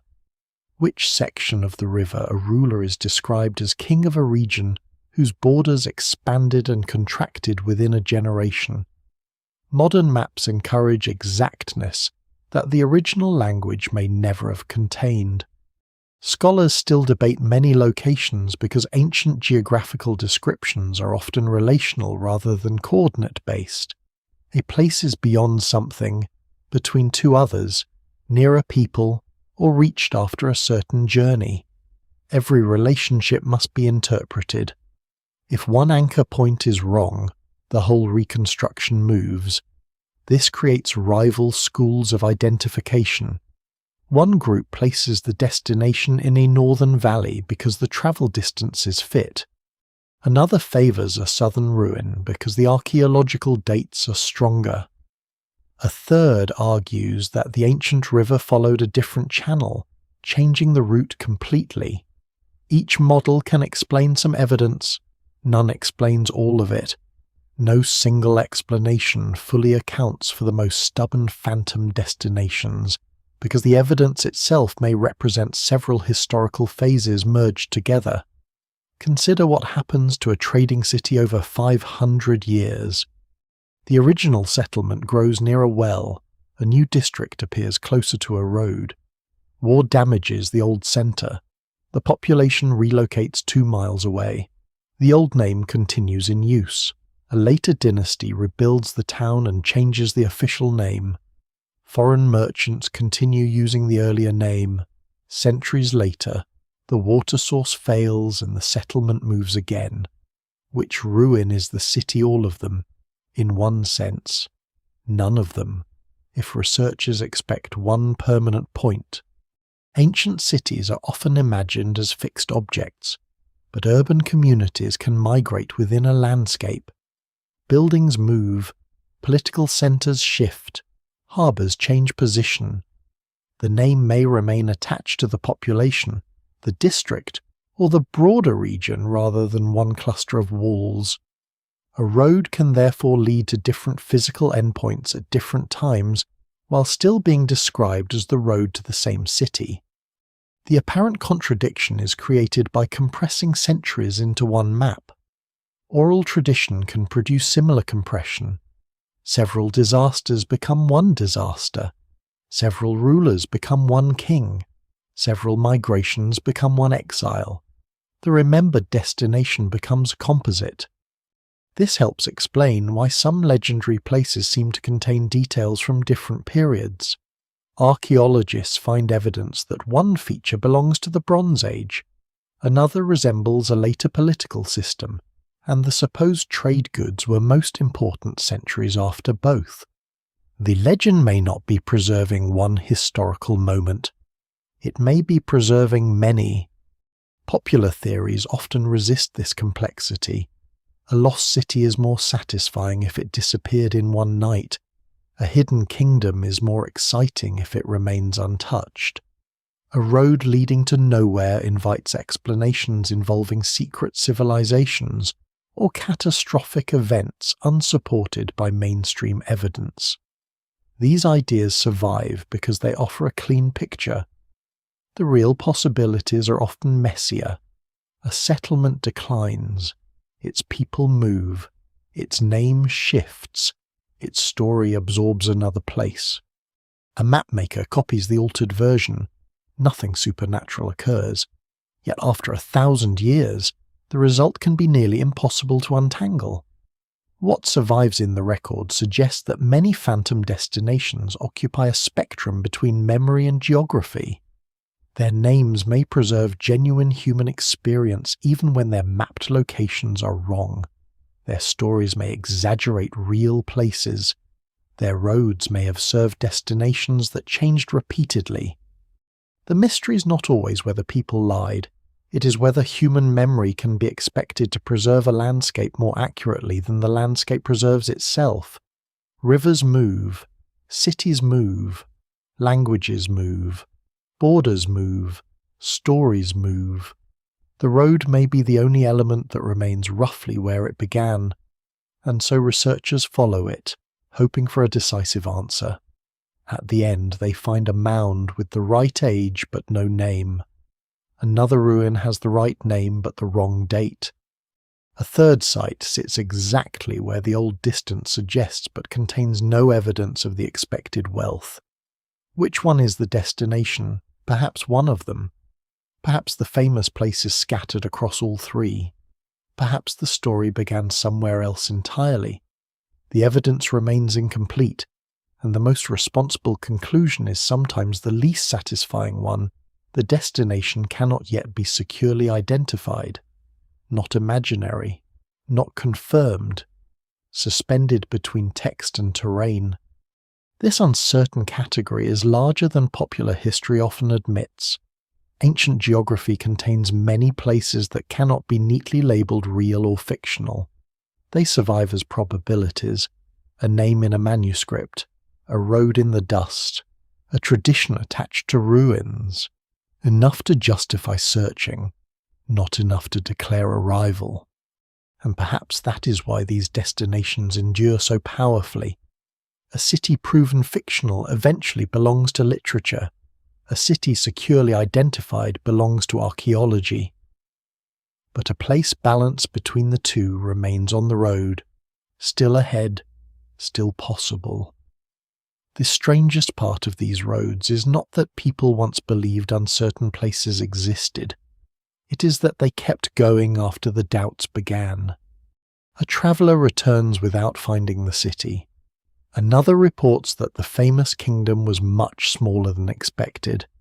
A map places a destination beyond one mountain range, while a local guide insists that the name belongs somewhere else. Ruins are discovered, but their dates do not fit the story. The evidence weakens. The road remains busy. Human beings do not travel only because geography is certain. They travel because something at the imagined end of the journey appears valuable enough to justify uncertainty. Sometimes that value is obvious. Gold, spices, incense, silk, horses, precious stones. A merchant does not need absolute proof that a distant market is as wealthy as rumour claims. He needs only the possibility that the profit will exceed the cost of getting there. The road becomes a calculation made under incomplete information. This is still familiar. Every commercial venture contains uncertainty. Ancient traders, however, often operated in environments where reliable information could be months old. A ruler controlling a route might have died. A border could be closed. A well might have failed. Yet caravans departed. The possibility of reaching a rich destination pulled movement forward. Rumour was not a useless form of information. It was simply dangerous information, A merchant who waits for certainty may arrive after every rival. The same logic applies to rulers. A king hears reports of a powerful ally beyond hostile territory. The reports are contradictory. Sending an envoy is expensive, but ignoring the possibility may be worse. So the envoy goes. The search for Prester John survives partly because the political reward of finding such a ruler would have been enormous. European courts did not need complete confidence in the legend. They needed enough hope to justify investigation. The destination functions like a strategic possibility. Religious motivation is even more resistant to failed geography. A pilgrim may hear that scholars dispute the location of a tomb or sacred site. The uncertainty does not necessarily make the journey meaningless. The road itself carries tradition. Thousands have travelled it before. To walk the same route is to enter a chain of memory. This is why sacred roads can survive changes in the exact identification of the destination. Pilgrims may continue arriving while theologians, historians, or archaeologists debate the site's origins. The body still completes the journey. The road still provides an experience of distance, hardship, and arrival. Geographical doubt does not automatically erase spiritual meaning. Political power also creates roads toward uncertain destinations, because governments often prefer bad information to no information. Empires need frontiers to be described. Unknown peoples must be named. Trade routes must be estimated. Military threats must be located somewhere. An administrator looking at an incomplete report cannot always write. Beyond this point, we know nothing. Someone demands an answer. A city name is preserved. A kingdom is placed on a map. A route is extended. Once the information enters official systems, it gains authority. Later travellers may follow it precisely because an institution has recorded it. The destination is no longer merely a rumour from a caravan. It appears in a royal archive. This is one of the quiet ways uncertainty becomes durable. Prestige matters as well. Following an old road can connect a ruler with famous predecessors. Alexander's journeys inspired later conquerors and storytellers because reaching distant frontiers became part of his political image. A king who claims to follow Alexander's road is not merely moving through terrain. He is entering a historical performance. The actual destination may matter less than the symbolic act of approaching the edge of the known world. Expeditions often inherit this burden. Once a road is associated with a famous explorer, saint, conqueror, or legendary ruler, later travellers feel pressure to continue farther. Stopping becomes difficult. The destination is always one valley beyond the last failure. Local communities can encourage the search for practical reasons. A village near an old road benefits when pilgrims, scholars, soldiers, or treasure seekers arrive. Guides are hired, animals are rented, food is sold. A local tradition connecting nearby ruins with a famous lost city may become stronger as outsiders show interest. This does not require deliberate fraud. People adapt stories to audiences. A foreign traveller asks where Alexander passed. Someone points to an old road known locally for generations. The traveller records Alexander's road. The name returns in another book. Later visitors arrive asking specifically for it. The local association is now reinforced by written authority from outside. Memory moves in a circle. The village tells the traveller tells the world. The world returns and tells the village that the story is historically important. After several generations, it may be impossible to determine where the identification began. The evidence remains incomplete, yet the road gains a reputation. Curiosity itself also deserves more credit than histories of trade and empire usually allow. People have always wanted to see what lies beyond familiar territory. Not every long journey can be reduced to profit, war, or religion. Some travellers are drawn by the possibility that old stories might be true. A legendary destination offers something ordinary geography cannot. It offers the chance to discover that the world is larger than expected. Most travellers fail to find that feeling in the dramatic form they imagine. The hidden kingdom is a modest court. The lost city is a ruin. The marvellous river is an ordinary waterway described badly. But occasionally the landscape produces a genuine surprise. A great settlement appears where outsiders believed only scattered villages existed. A road crosses a mountain range through a pass dismissed as impossible. An isolated community preserves traditions unknown elsewhere. These real discoveries protect less reliable stories. Every time one astonishing report proves true, another improbable rumour becomes slightly harder to ignore. This is important because modern readers know the world after it has been surveyed. Ancient travellers did not. For them, the boundary between unlikely and impossible was less secure. There really were animals unknown to people in distant regions.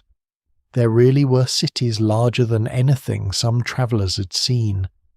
There really were kingdoms beyond deserts that seemed endless. A merchant hearing of an extraordinary destination could not consult satellite imagery. He compared the story with other extraordinary reports. Some of those had been true. Why not this one? Fear of missing opportunity keeps the road alive. So does pride.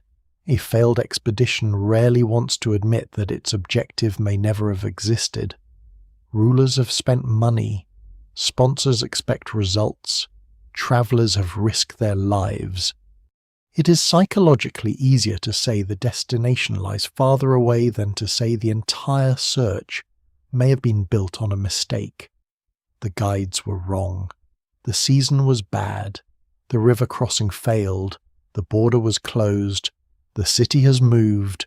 The kingdom has declined. All of these explanations are plausible because all of these things happen.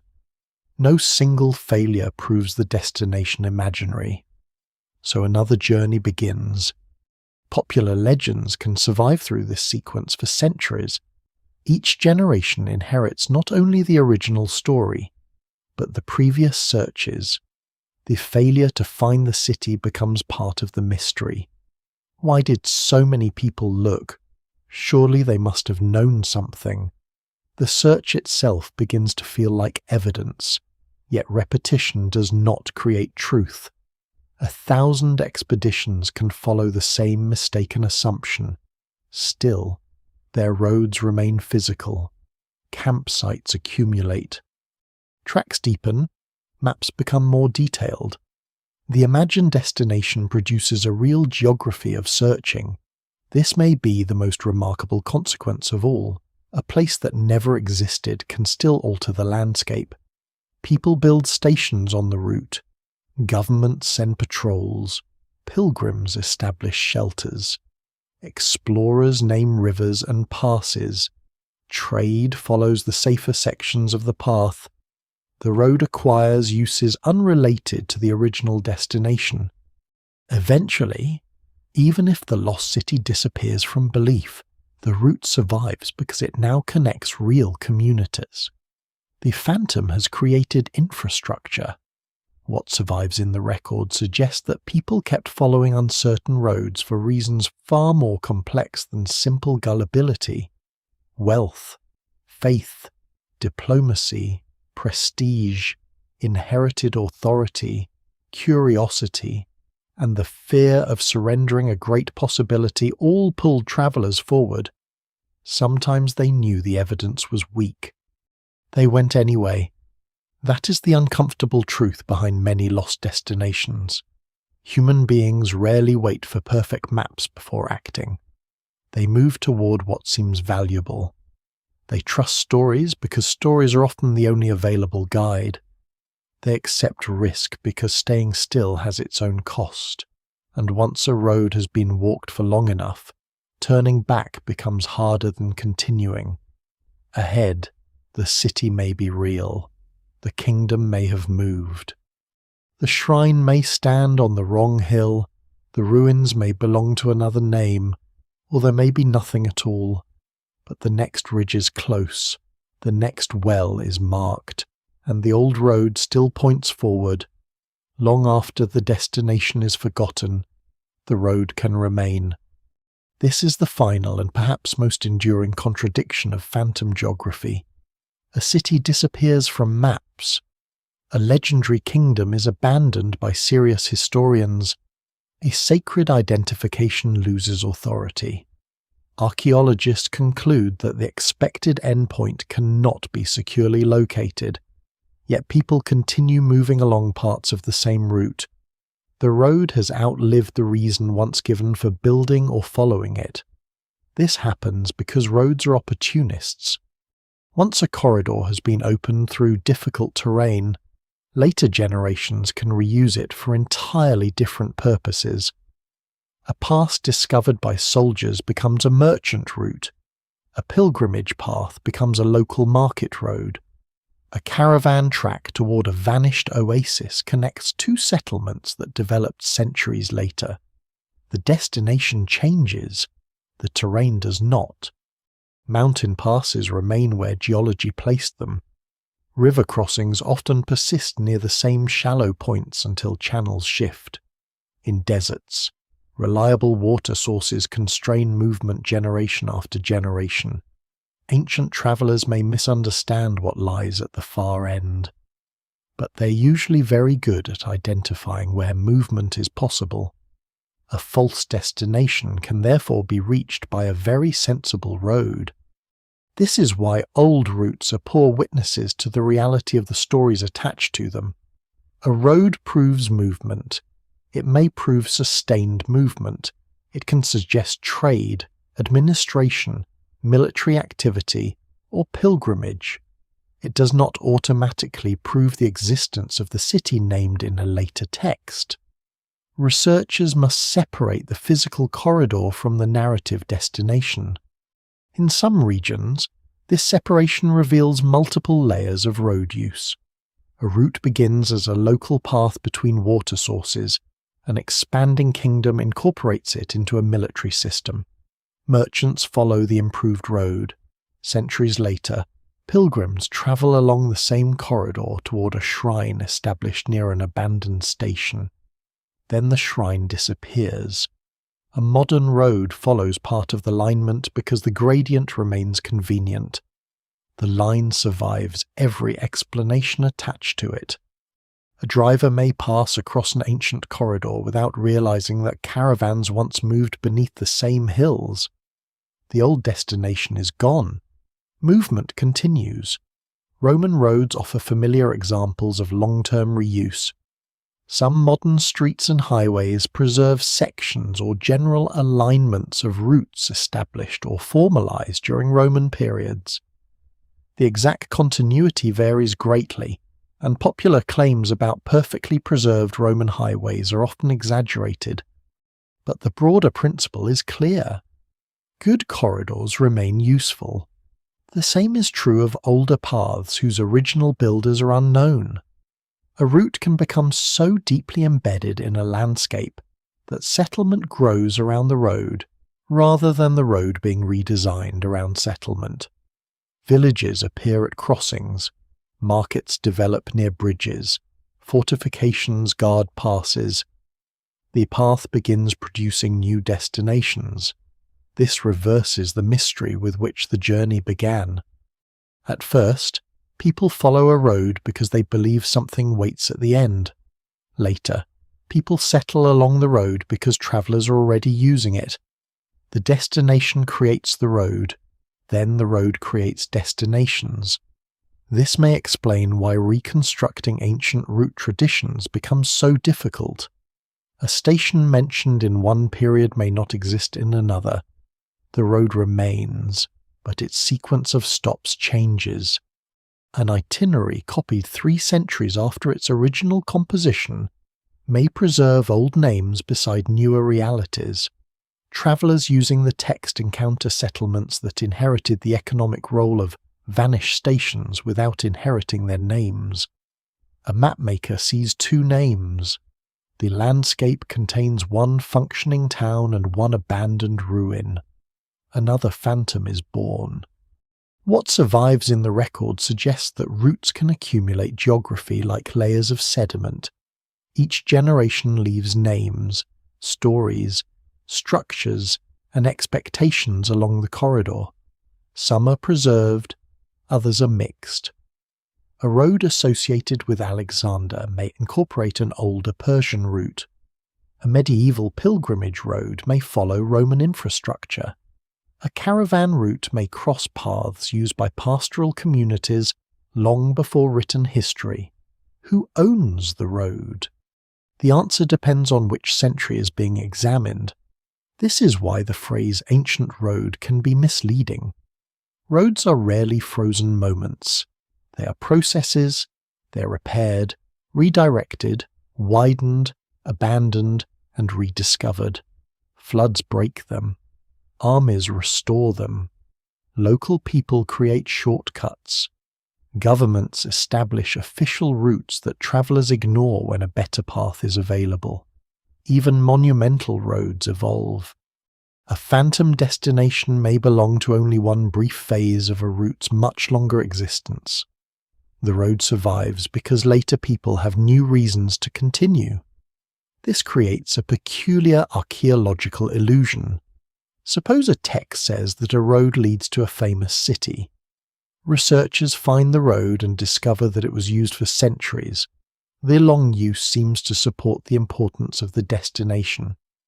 But what if most travellers were not going there? A road is shared space. Merchants leave it at one junction. Pilgrims continue farther. Farmers use 5 miles of the route. Soldiers take a branch toward a fortress. The famous destination may account for only a fraction of the movement recorded in the earth. Road networks do not preserve intention. They preserve pressure, the repeated weight of bodies and animals, the construction of bridges, the repair of surfaces, the accumulation of objects lost or discarded. To recover the purpose of travel, archaeology must rely on context, and intention is often the first thing time destroys. A broken jar does not explain why its owner was travelling east. A horseshoe does not identify the rider's destination.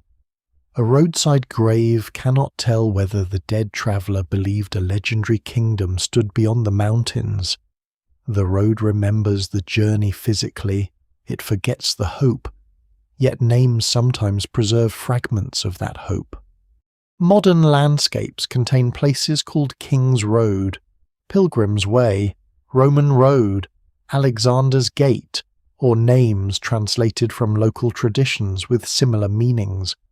Some associations have strong historical foundations, others are later inventions, but even inaccurate names reveal what communities believed about old movement.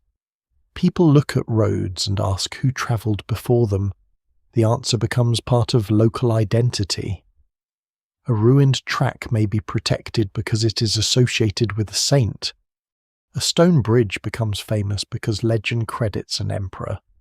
An old desert route remains known as the road to a city no archaeologist has ever found. The endpoint survives linguistically even after it disappears geographically. In this sense, phantom destinations never vanish completely. They leave pressure on the map. They influence which ruins are excavated. They shape tourist routes. They appear in novels and documentaries. Local guides tell their stories. Satellite images are examined for traces. Each new technology produces another moment of possibility. A dark shape beneath the sand, a buried wall, a line of ancient tracks. Perhaps this time the road will reach its destination. Most discoveries produce more complicated answers. The supposed lost city is a smaller settlement. The mysterious walls belong to another period. The route leads to several places rather than one, yet occasionally a forgotten site is genuinely identified. That possibility keeps caution and curiosity in uneasy balance. Scholars cannot accept every legendary city as historical. They also cannot assume that absence from the present landscape proves invention. The responsible position is slower. Trace the road, date the stations, reconstruct the water, compare the names, examine how the story changes, ask what infrastructure the destination would require, and remain willing to reach the end without declaring victory. This may be the true legacy of roads that led toward uncertain places. They expose the limits of geographical confidence. Ancient people built worlds from movement, testimony, memory, and inherited texts. Modern researchers build reconstructions from fragments, measurements, remote sensing, and material evidence. The tools are different. The problem is strangely familiar. No one sees the entire past at once. There are only routes into it. Some end at ruins. Some disappear beneath cities. Some reach the sea where a port once stood, and some continue toward a name preserved on an old page, even when nothing in the landscape answers. The road remains real beneath the feet. Ahead is still uncertainty. Perhaps that was always the destination these routes shared. The oldest roads grow quiet slowly.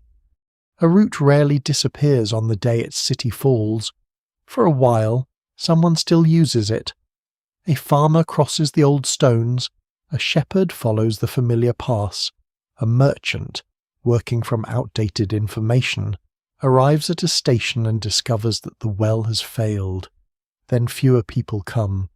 Grass grows between paving stones. Sand settles inside wheel ruts. A bridge collapses and is not rebuilt.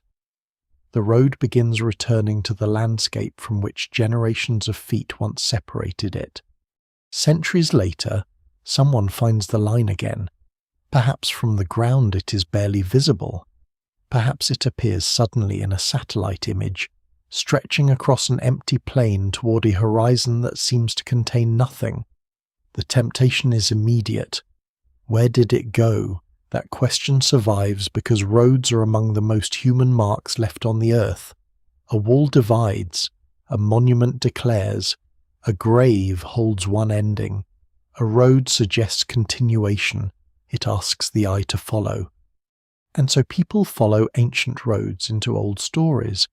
They search for cities named by travellers who heard the names from other travellers. They compare ruins with texts copied through centuries.